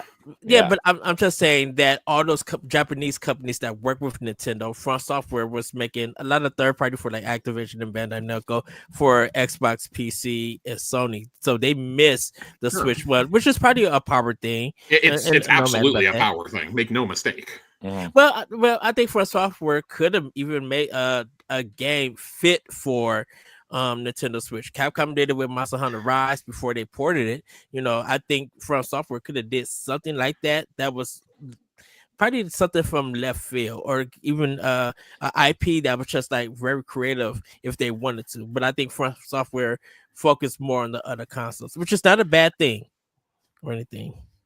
Yeah, no, this is awesome. This is a great indicator for what can happen with third-party partnerships now. Yeah, absolutely. And I just want to put Matt out of his misery, and I'm going to say the word capitalism. Yeah, I think From Soft having this game exclusively for however long is going to be really interesting to see how more companies kind of adjust their business model around this console. Obviously, you know, if this and the Steam Deck are along similar lines tech wise, you know, I could see a lot more kind of happening. You know, we did see a sizzle reel with stuff like Star Wars Outlaws, and obviously Borderlands 4 was shown here. And the one I have a big question mark about is Cyberpunk 2077. Who's ready for their Switch 2 to melt in their hands? I'm ready to walk forward with a T-pose and turn around and see no cars. Yeah, I was excited to see some of the games that you're going to see here. Like, it made sense. Elden Ring is going to be here. Street Fighter 6 is coming. Yakuza 0, like Hogwarts Legacy. Yakuza series. That's a big one that we finally got that there, and they did hint that, you know, looking for more from the series for the Switch. I'm like, great. Yeah. Madden and EAFC are both back. Like, I cannot underscore to you guys how important it is that if these are the real versions of the game and not like the almost iOS versions that we were getting for a while, if these are the real versions, like the Series S-esque versions, that is insane pickup. Like, that's maybe the biggest movement in Madden and like sports games since Xbox got them to come to Xbox Live in 2004. Yeah, Madden hasn't been on. That is the biggest thing that could happen right now. Yeah, Madden hasn't been on a Nintendo console since Madden 13 on the Wii U, which was a launch title. So, like, but getting Joseph Ferris up there to talk about Split Fiction, another, like, we just talked about, like, Donkey Kong is probably going to be a contender for Game of the Year. You got Joseph Ferris out there talking about Split Fiction, and it's going to be a day one game. And if there's one thing we know people love with the Switch, it's playing couch co-op. Split Fiction is the perfect game for it. Yeah, I almost feel like Split Fiction could do something cool with the Switch's kind of local functionality and have like literally split the screen down the middle. Yep. You know, with between two switches. So, like, I don't know if it's too late to do that or not, but you know. I think EA is trying to make up for lost time and lost business from missing the Switch, so they want to be on. We talk about this all the time, though. They did not miss the Switch. The only thing was like Madden, and because FIFA was there, all the EA originals were there. They no longer have to make different versions of these sports games. Like that's the other thing. Like 2K was announced as coming. Like, can I tell you how bad 2K is on the Switch? It's amazing. It's so bad. Like I would rather play the iOS version, and that's not being sarcastic. That's how little effort into an already effortless series. That's how you should be ashamed that you are putting this product out at $50 a year. You should be ashamed. But getting that is huge. Final Fantasy VII Remake coming over is big. That exclusivity window has finally ended. That's big. Yeah. This was not my pick to show up here. I kind of thought we were going to see Final Fantasy 16 today, but we'll take 7. And more people who can play Remake, the better. Yeah. Yes. Yeah. This is great. Bravely Default might have been my other big surprise here, that we're getting that remastered, and it looks great. Yeah. It's only $40. We got something under $80, guys. That's an exclusive. It's $40. Yeah. I wonder. So the one thing I have here that I have a question about, not that it'll run on the Switch too, but so Hogwarts Legacy, right? I wonder if, not that WB makes a lot of great decisions, but I wonder if they would go into that, Switch 2 upgrade program, because Hogwarts Legacy is on the Switch, believe it or not. It looks like garbage. I'm just gonna say it. So I'm gonna say no, considering Andre's commentary. Yeah. This will be the factor of, can Generations 1 Switch games be upgraded to the Switch 2? That's how I see this. And Hogwarts is the first and perfect test. If Hogwarts looks great on the Switch 2, send it. Yeah. Send it. Yeah, Yakuza 0 also, right? Because Yakuza 1 Kiwami, I think, is on Switch. So like, would that be upgraded to some sort of, I don't know, Xbox One, PS4 version? I don't think so. I think it's going to be just a regular version that they brought out, like for Xbox and PlayStation. Because I think the Series X version don't even have any updates. It's always kind of still like the PlayStation 4 version. Yeah. So, Stephanie, were you going to say something? No, it was just the comment on, when they were talking about Hogwarts Legacy, that there'll be seamless transitions to different areas. I'm like, okay. Yeah, I think it's just a port version of it. Like they put the quality of life stuff on it. As someone who did play a little bit of Hogwarts Legacy on the Switch to cover it on the show, that open world is not an open world. It's literally like you load into different hub areas.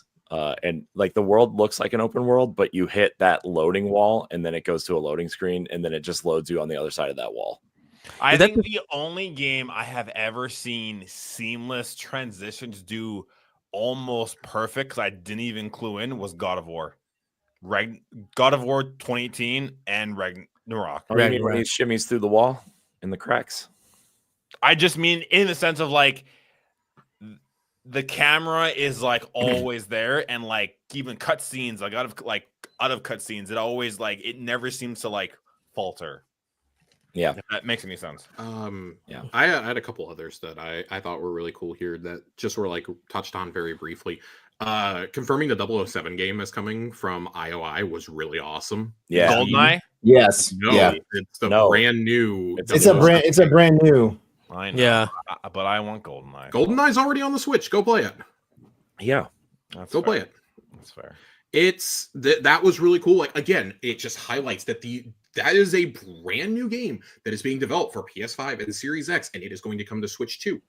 Will it have the same quality? I hope so. Like we said, these are Series S specs, or at least damn close to it. Would this be Amazon's first like third-party kind of thing for consoles? No, because they don't have control over the game's IP for it. Yeah. Because it had Amazon's name on it, so that's why I was wondering. Well, that's because Amazon owns the 007 property. Yeah, but this was in production long before that, so Amazon's gonna have little to no say in this. Yeah, because 007 is part of MGM Studios, and Amazon owns MGM Studios. Okay, that's why I was wondering. Like for this game, I thought Amazon would. I don't know if Amazon has any other IP that they put on any other console, or would this be like the first one? New World. Okay. Seeing the continued partnership with Supergiant, getting Hades 2 here, huge. First console that's been. We know it's going to come to everything eventually, but seeing that makes me hopeful that we see it by Christmas this year on Switch 2, even if it's just early access. Really hoping. Ooh, I gotta say something real quickly. As a Monster Hunter guy, I apologize to everybody that was looking for a Monster Hunter announcement on Switch 2 because, like, I feel your pain that you got Wild Hearts S on there, that's a game that EA abandoned like a year ago, and why is it showing up on a brand new console? Yeah, like to quote Stephanie from earlier, capitalism. It's an existing asset you didn't have to pay much to bring over, so like why not see it? If you sell 10 more copies, that's 10 more copies than you sold before. Okay, well, I guess money. Like console launches are filled with so much fodder like this that I'm actually kind of like, hey, this is like a refreshing normal console launch. This is great. Yeah. Okay, I'm picking up what you're putting down, Josh. Because I felt the same way about Street Fighter 6, but I think what they're doing here is really cool. Street Fighter 6 is going to be $60 at launch, but it's coming with all of the DLC so far. All the season pass content is going to be included right off the bat. Yeah, and 3 new amiibo. Yeah, I think Capcom Monster Hunter is gonna come in probably. I think 2 years from now.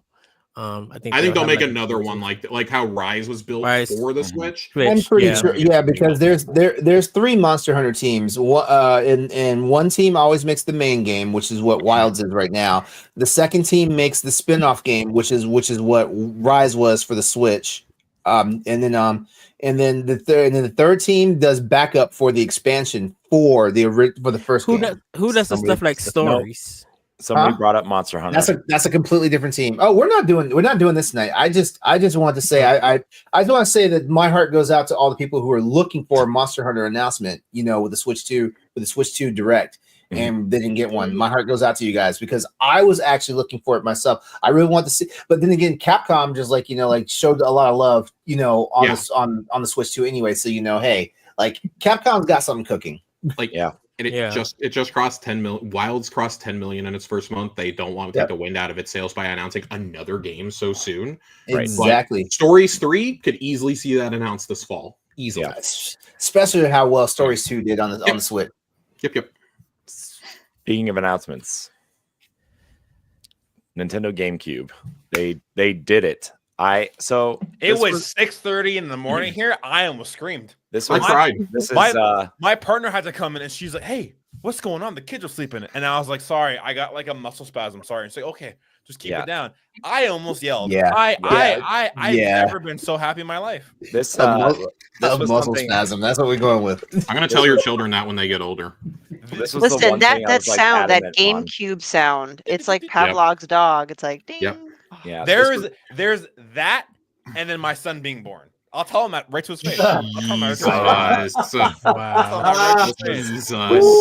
sit down for a second. I gotta tell you When Ed and I were talking about NSO on Switch 2, maybe like 2 weeks ago, Ed, I've been so adamant that they were not going to put GameCube and beyond on the NSO because the releases of the games. That is the prime generation to like HD remaster and not really have to do much. Exactly. That was my logic too. I was like, we were counting the GameCube and Wii games on the Switch already, and it's over 30. Yeah, I was so from that ready generation to pay for Nintendo GameCube games on the Switch too. Me too. I was so ready, and then Nintendo's like, "No, hey. Take it easy, big guy. Have a seat. Here's a silver plate." And I was like, "Oh, I didn't know we were friends like that." I mean, exactly. I was waiting. I was definitely going to get a Twilight Princess and a Wind Waker remaster on the Switch. They're going to take my money because you saw what Corey and Stephanie, you guys were on the stream with me live when like Prime went live.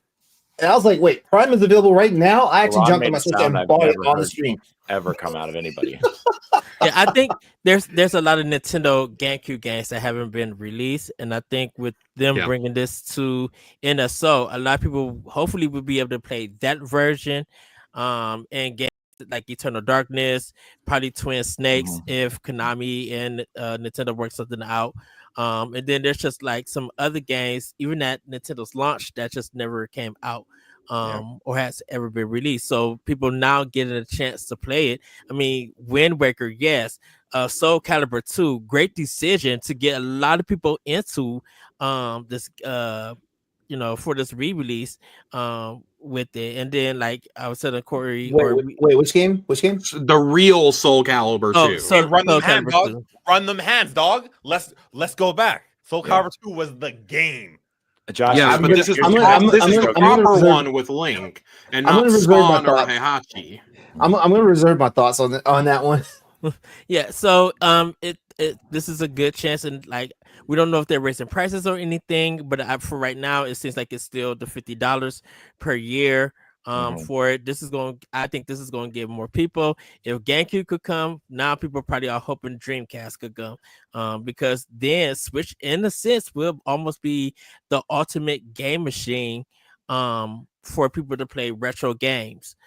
For it. I mean, we still don't got TurboGrafx 16. We don't got the Neo Geo yet, even 3DO and all of that stuff. But I think that's all fine. Fire Emblem Path of Radiance, man, I We think even that's have like more games coming. Yeah. That's what I was about to Yes. say. I like the sentiment, Ed, but they need to actually release more games, for these expanded consoles to make it worth the while. So here's how Nintendo can with the Switch 2, here's how Nintendo can actually be the kingmaker as far as like all these freaking like consoles going right now. If they utilize their virtual console environment and actually make it pop. I mean, it's nice that we have like a lot of tried and true classics and stuff like that, but they also got to take the risks, because like if we're looking at like they're going to put, I guarantee you, Skies of Arcadia is going to show up on this for the GameCube side of it and stuff like that. But they also need to they also need to do stuff that actually brings them in, and they actually have to have that library, because I mean, I turn my Switch on all the time, and I only have less than 30 games on a classic console. I think they'll probably also bring the Japanese unreleased games here that was on these consoles, because they've been doing that lately, games that were on these platforms, but we're only in Japan. I think they're going to do something like this with GameCube, so that's incentive for people to like even try some of those games on it. So so before we kind of talk more about the GameCube stuff, they will have enhanced visuals apparently. So these games look great running. I wonder if that emulation that they're using, I wonder how they're doing that. I mean, obviously people have been doing it forever. So Dolphin. And Corey, you got your dream. You said that you wish they could customize the controls, and it's going to let you do that. Yeah. And customizable controls, save states, obviously. The big one though is the GameCube controllers also being sold through NSO. Hell yeah! That's good. It's gonna be. I'm assuming it's gonna be about $50 because that's what the N64 controllers were. Not to mention, if I'm not mistaken, isn't this just exclusive to the Switch 2? Yeah. Yes. Yeah. It is worth noting that the GameCube is exclusive to the NSO expansion pack specifically. Yeah. So It's got that chat button, game chat. I'm excited for GameCube. I'm shocked they did this, honestly, but now I think that they did GameCube. This opens the door for stuff like like Ed said, Dreamcast, but also like Wii stuff. And I'm really curious to see how this evolves throughout Switch 2's life. Yeah, watching this with 3 games is a choice. And like, listen, Wind Waker, people love Wind Waker, right? Soul Calibur 2, okay, you got the defend of the Soul Calibur 2. F-Zero feels really out of left field, especially when you're launching these games on the service the same day as Mario Kart 9. What would you change then? Just out of curiosity. What would I change? I mean, Yeah. I would have added like 7 more games. I would have had it at a nice round 10. There's no reason that Sunshine can't be a part of this, as Ed noted earlier. Like that. But historically, Nintendo has, like, when they first launched NSO with N64, or that wasn't the first one, but they always started with a couple. And but your argument is valid, because I've never liked it either. I used to say that. I guess I'm just not surprised anymore. I'm like, okay, they'll add to it. Yeah. They should have led with I Luigi's think Mansion.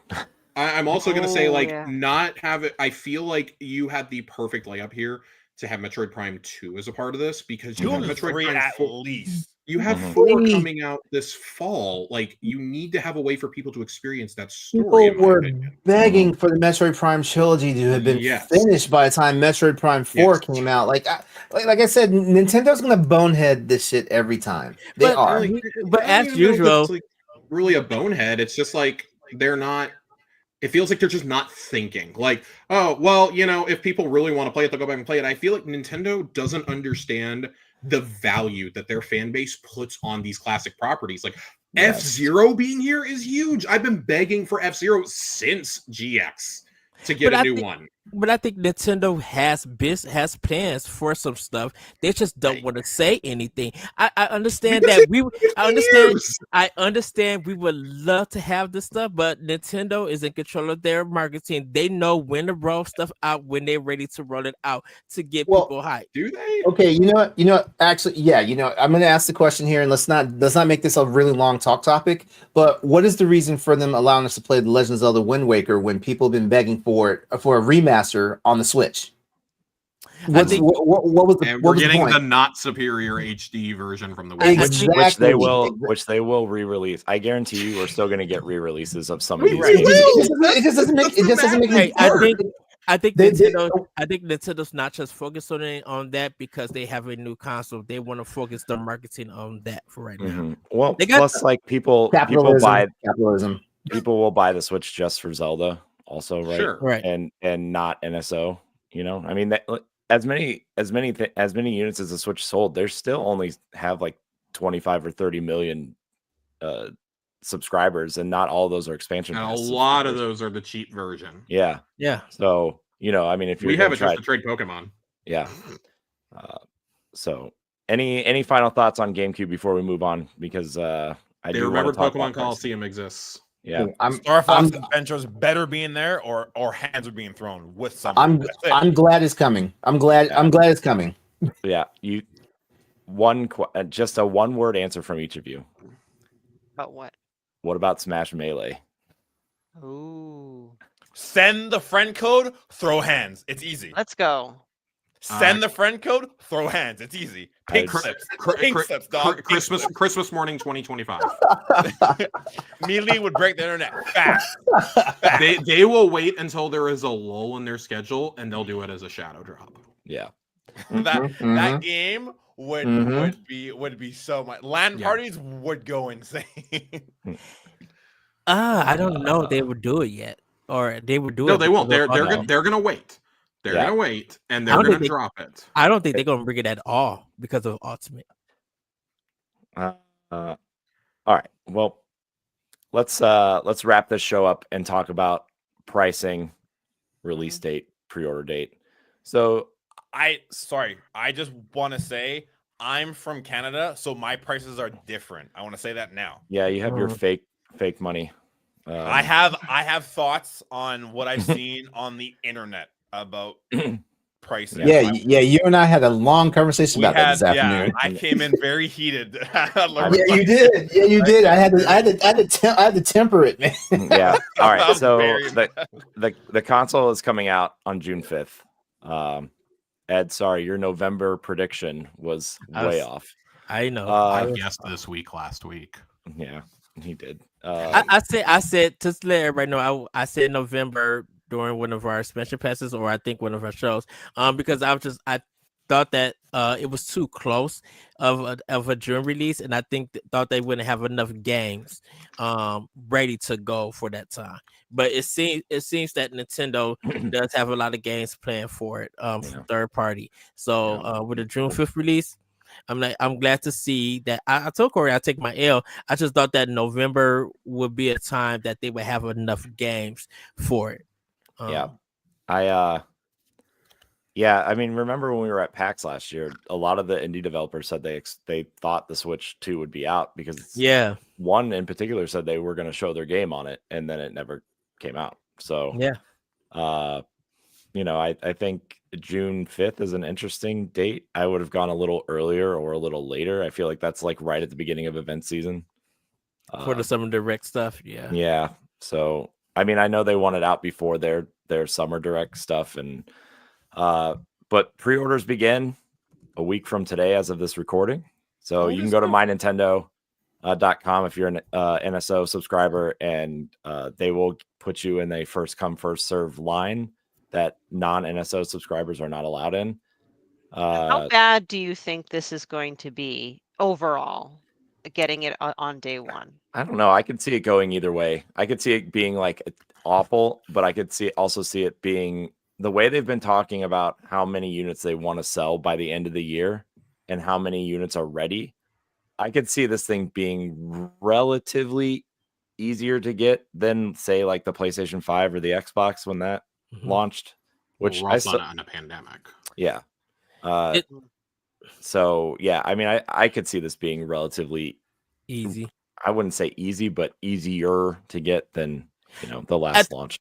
I think it's gonna be how do these like people with bots and stuff, how they gonna do with Best Buy and Amazon. Well, I don't really know Amazon, but Best Buy Amazon's not taking pre-orders because they don't have a relationship with Nintendo at all anymore. But Nintendo also has said vehemently that like they're going to have supply to hit the demand for this first batch. And they said they're going to take any measure possible to battle scalpers, at least through their own channels. I think this is actually going to be really, really bad. I was kind of in the camp that Corey was, like it could be a little bit column A, column B. With a lot of the economic news we've gotten in the last week or so. I think there's a lot of economic uncertainty right now. I mean, Shinobi 602 was tweeting about this earlier, that we all know Nintendo moved where they were manufacturing consoles to try and avoid the tariffs.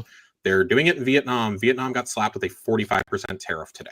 Damn. And I don't think I need to spell out for anybody that the 450 price point in US dollars was them trying to preemptively combat that. I think there is going to be a land rush of people and scalpers trying to get these consoles now, because we have already seen that Microsoft has raised prices in regions. Sony has raised prices across the world for the expense of their consoles, and that was pre-tariff. This is going to be bad. And Nintendo has already moved a lot of their production. I mean, a lot of it still is in Taiwan, but a lot of it has moved into like India and the bulk of it has moved to Vietnam from everything I was seeing from Bloomberg today. Like a lot of the consoles are being there, but also like we've heard that a lot of consoles are already stateside.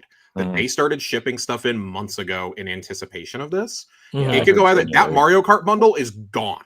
That's gone immediately. You know what? I'm just gonna say it right now. Elections have consequences, and you guys knew what the hell y'all were doing when y'all did what y'all did. Sure. Last November. Laurent, who's you saying y'all to? Yeah, who are you? Stephanie, you know exactly what I'm saying y'all to, and I am not saying y'all to you, Stephanie. Big picture, I do think like big picture, there's obviously like much bigger concerns than the price of a console. But if that even goes up by like $50, like that being $450 is already going to price people out of this. Yeah, I'm not going to lie. So the Switch Lite was such a godsend at $180. Okay. I was just gonna say it's gonna be interesting to see how people import the system from other countries. If there's a price change, they're not going to be able to. The only country that is getting it cheaper than the US is the Japanese language only version in Japan, which is $130 cheaper if you go by the transfer rates. But that's what I'm saying. It's gonna be interesting to see if people like really go for that import version of Switch 2. Yeah, so you're gonna play everything just strictly in Japanese, because that's what that console is. There is no English version. You weren't aware Ed's fluent in Japanese. I mean, I don't know if it's. Okay. They never said if it was region free. They have said. They did. It's on their website. Yep. So the only way to get the English console in Japan is to order it directly through Nintendo.com. Yeah. Before Andre, before you go, we haven't really. I mean, we talked about it, but the console, the standard version is going to be $449.99 US, and the Mario Kart World Bundle is $499.99 with a digital code for Mario Kart. So that's $30 cheaper US for that. So which is why that's probably going to sell out first.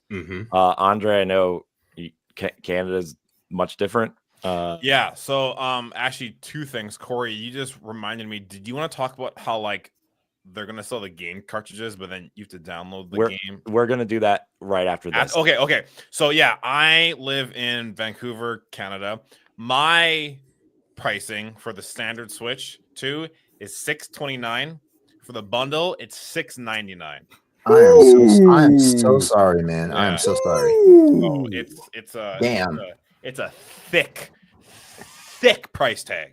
Let's I say that felt first. that in my What's the- soul. Hey Andre, hey Andre, you and your fiance aren't married yet. Like I'll marry me. I'll get you a green card. you can Bro, I'm on the next flight.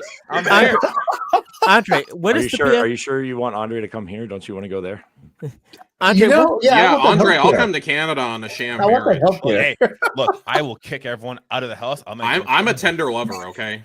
Andre, what's the price of the PlayStation 5 Pro in Canada? God. Okay, so the PS5 Pro before tax $959, after tax $1075 and 89 cents. Okay. As someone So- who, as an employee of GameStop, I know Holy a lot of prices. Christ! You couldn't even get a discount on that. That's the sad part. Because I used to. $1075, not including the warranty. The 1 year warranty is extra. $150. 2 year warranty is extra $200. And then you don't even add the disc drive for the PlayStation. So if you add the 5 Pro. disc drive, it's another $89.99 after tax $100. If you want to buy a game, it's about $100.79. If you want to buy another controller, it depends on the color. Limited edition could range you from 111 to 124. So ballpark $1,500 if you want to be that guy. Just buy a damn computer. At that point, buy a Pretty goddamn much. computer. Pretty Yeah. much. All right. So yeah, I want to end on the way that cartridges are going to work. Some of them, not all of them, but probably most third-party games and some Nintendo games. Andre, you brought it up. You wanna talk about that real quick? I don't know a whole lot. I've only seen things, but apparently there's going to be some games that the cartridge is in the case, but the actual game filing isn't on it. So you put in the cartridge and then have to download a game. Is that kind of how it works? That's how Xbox has been doing Yeah. it for years at this Yeah. point. PlayStation does it too. Like Okay. game card key. So Okay, so I guess I'm just ignorant and just don't understand why everyone's oh my God, I just don't get it. Yeah. what was that sound? And they're charging you $10 more for those, by the way, too. Oh, are At they? least in the EU. Okay. It is 90 euros to buy Mario Kart World on a cartridge over there, whereas it is 65 euros to buy it digitally. That makes sense then. Okay, yeah. So, Yeah. yeah, that is a market that is still very physical media dominant in terms of Okay.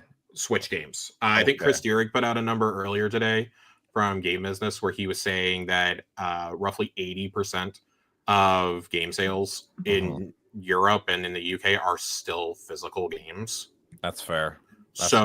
That's going to physical games are just going to be annihilated in. I mean, yeah, I think Europe. we're moving into a society and a world where physical games aren't kind of a thing anymore. I mean, DVDs aren't even a thing. So I know Nintendo was kind of the last one to hold on to physical games, but I just think they're kind of catching up with the times. I mean, Xbox, Sony, they're kind of doing it, and Nintendo's we're making a stand. But now I guess they're all right, cool, we'll follow suit. I mean, they were already kind of there with the cloud versions of Control, right?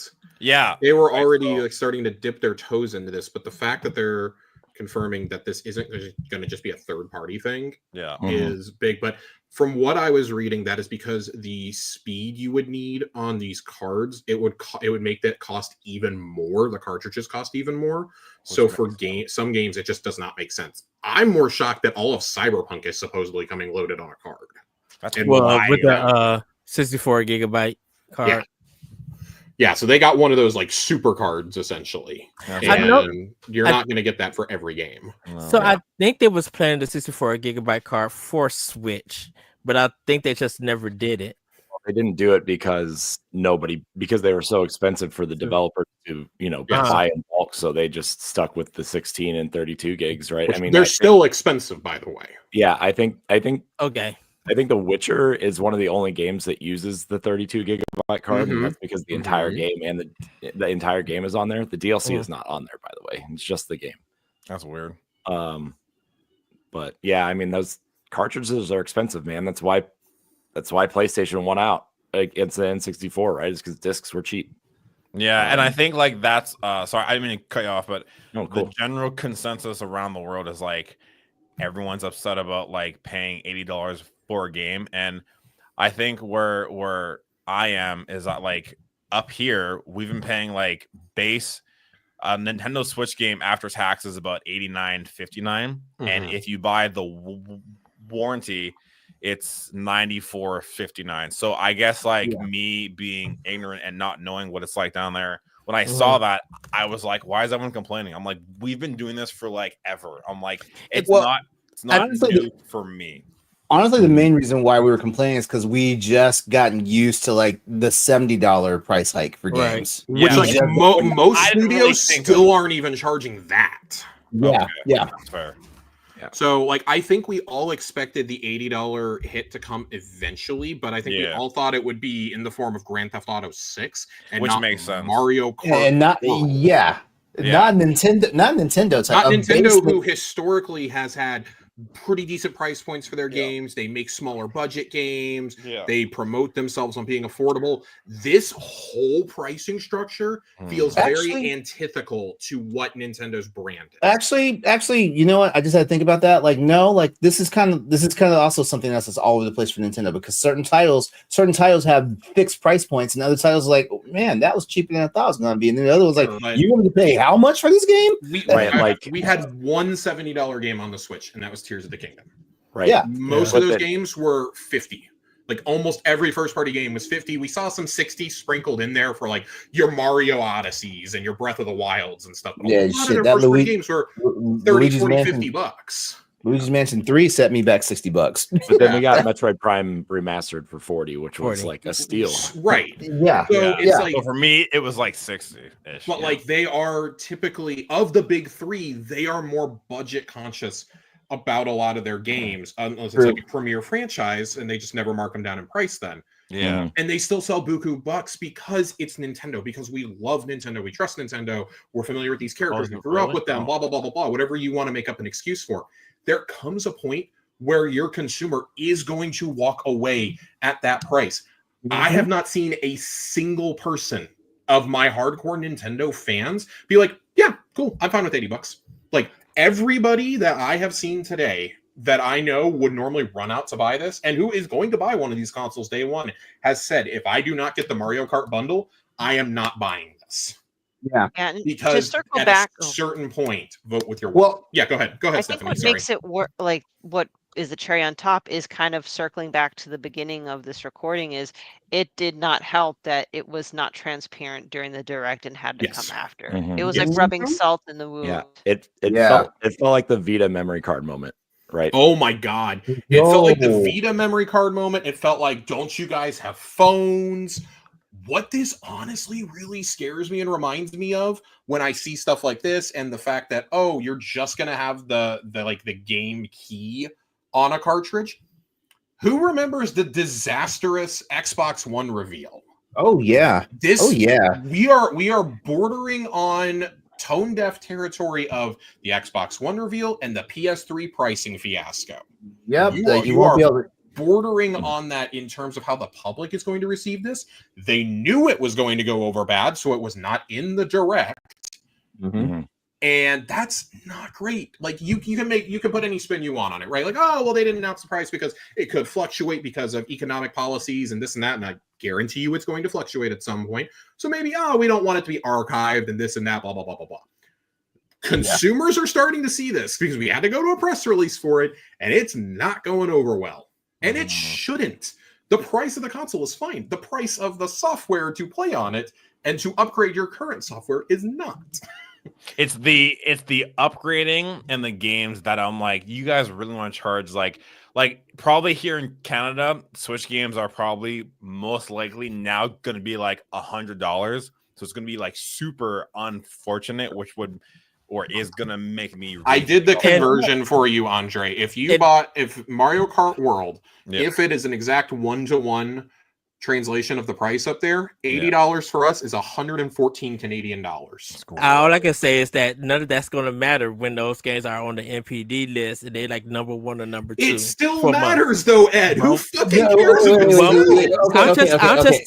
It still matters. No, I'm just saying it. Everybody did the same thing with Tears of the Kingdom. And Tears of the Kingdom sold 10 million copies in 3 days, and this was the number 1 game. And just hear me out here. Just hear me out here for a second. Okay. To quote Admiral Clancy from Star Trek Picard, right now this is sheer fucking hubris. What's going on right now with the pricing and stuff like that.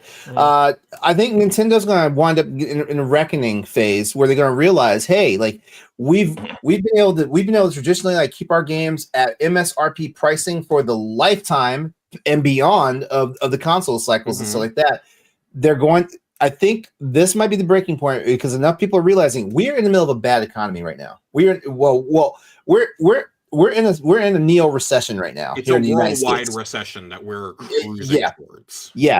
And what Nintendo is probably going to have to, they may have to face the writing on the wall is that, we might have to like, after our game's been out for like 6 months, we may have to start dropping prices. And when I say dropping prices, I don't mean putting them on sale in Best Buy for like a weekend. I mean like the MSRP actually drops down $15, $20 and it stays there. The general public is either going to not care or this is going to be it's going to lean one way or the other, right? And I agree. Like I think we could almost see do numbers. I think we could almost see like a 3DS era style price drop in some cases because I think Nintendo's going to want to sell the software and eat the price on the console rather than eat the price on we always say this, the majority of the money that you make in a console's life cycle does not come from the hardware, it comes from the software. Yeah, and that's why I said that's why I said it's not going to matter when those numbers are hitting NPD. They're number 1, number 2. It does matter though. In the general scheme, it matters, but I think Nintendo has enough fans that won't care either way. Mario Kart is impenetrable. It's a question of how many games do you try this with is really what it comes down to. Like, yes, Mario Kart's going to be impenetrable. Zelda will be impenetrable. Pokemon will be.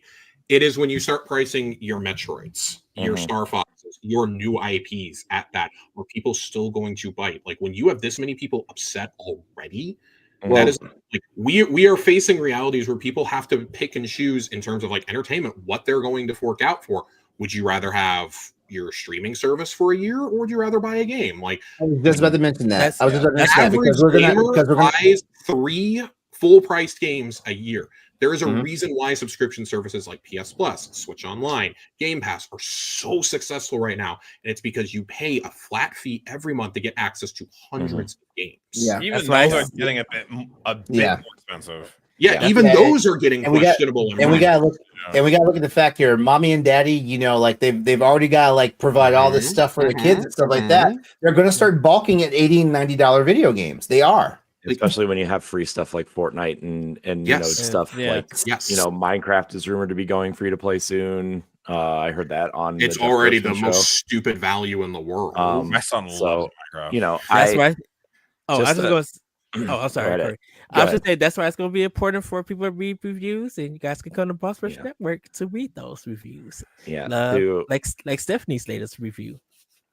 To just wrap this up, and then we're gonna wrap the show right now. So I know I'm in a fortunate position to afford the $80 games. I'm not thrilled to pay $80, right? But it's pretty much a lot.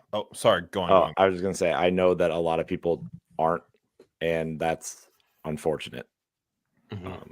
This is pretty much like when you get in trouble and then your parents give you like a cookie and you're like, I'll take it, but I'm still not happy about it. But you know, I'll take this. But like if they start doing this for like Elden Ring, And Cyberpunk and third-party games, it's like you guys are. I mean, insane. they can't do it for games that have been out for longer than. The effects of this go far beyond the Switch too, though. Yeah. Because now Yeah.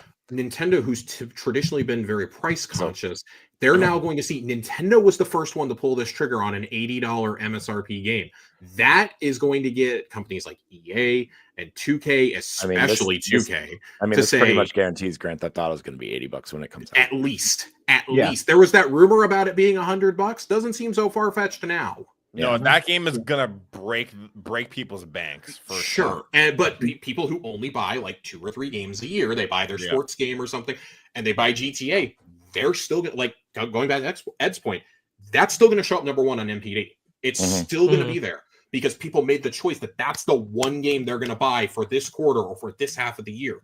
They're gonna pay that because they know they're gonna play that game for years and years and years, and it's not a one and done experience. Like something like, I don't know, more traditional, like a Mario Odyssey or a Last of Us or something, right? Yeah. I agree. So we are going to wrap it there. I want to thank everybody out there who was watching live. We had 71 peak live viewers. So that's exciting. So thank you everybody who joined us, everybody who joined us in the chat. Laron, Stephanie, I know this is your night off from Boss Rush stuff, so thank you for joining Ed and I. Josh, thank you for joining us as well. Appreciate you. Appreciate your insights into the, not usually something you and I talk about, but it's always fun to get different opinions in here. Andre. Yes, sir. Thanks for hanging out. I know it was, I answered you in short notice, but always a pleasure. Always a pleasure. And then Ed, I don't know what to say about you. No arms too. That's all I gotta say. Yeah. Stay hopeful. I'm just kidding, Ed. Stay positive. I love you. And everybody out there, I love you all as well. I want to thank you all for watching the Direct Recap Show. There will probably be another lighter episode once the Mario Kart Direct drops. April 17th. Ed and I might do one that weekend, or maybe it'll even be part of We've got 2 days of tree houses the next 2 days. I know. So there's going to be so much to talk about in the weeks to come. So good stuff. Power Block will definitely be Treehouse heavy this week. So check that out. You can check Josh and I out on Tower Casuals and Xbox Casuals every Friday. You can check Laron, Stephanie, and I out on Boss Rush Podcast every Tuesday live. Sounds about right. Andre hangs out with us everywhere once in a while. Yes, sir. Whenever I have time, I'm always there hanging out with the boys. And then Ed and I on Nintendo Power Block and Expansion Pass and 1UP. If you enjoyed our discussion, you can support us on Patreon, patreon.com/Boss Network. Check out all of our content on bossrush.net, including reviews, banters, listicles, features, and more. And you can also find all of our content there, including all of our podcasts. You can subscribe to us on YouTube at youtube.com/Boss Network, and leave us a 5-star rating and a nice review on Apple Podcasts or Spotify or wherever you listen. I want to thank everybody for watching and or listening. And until next time, we love you. Goodbye. Bye, everybody. Bye. Later. Bye.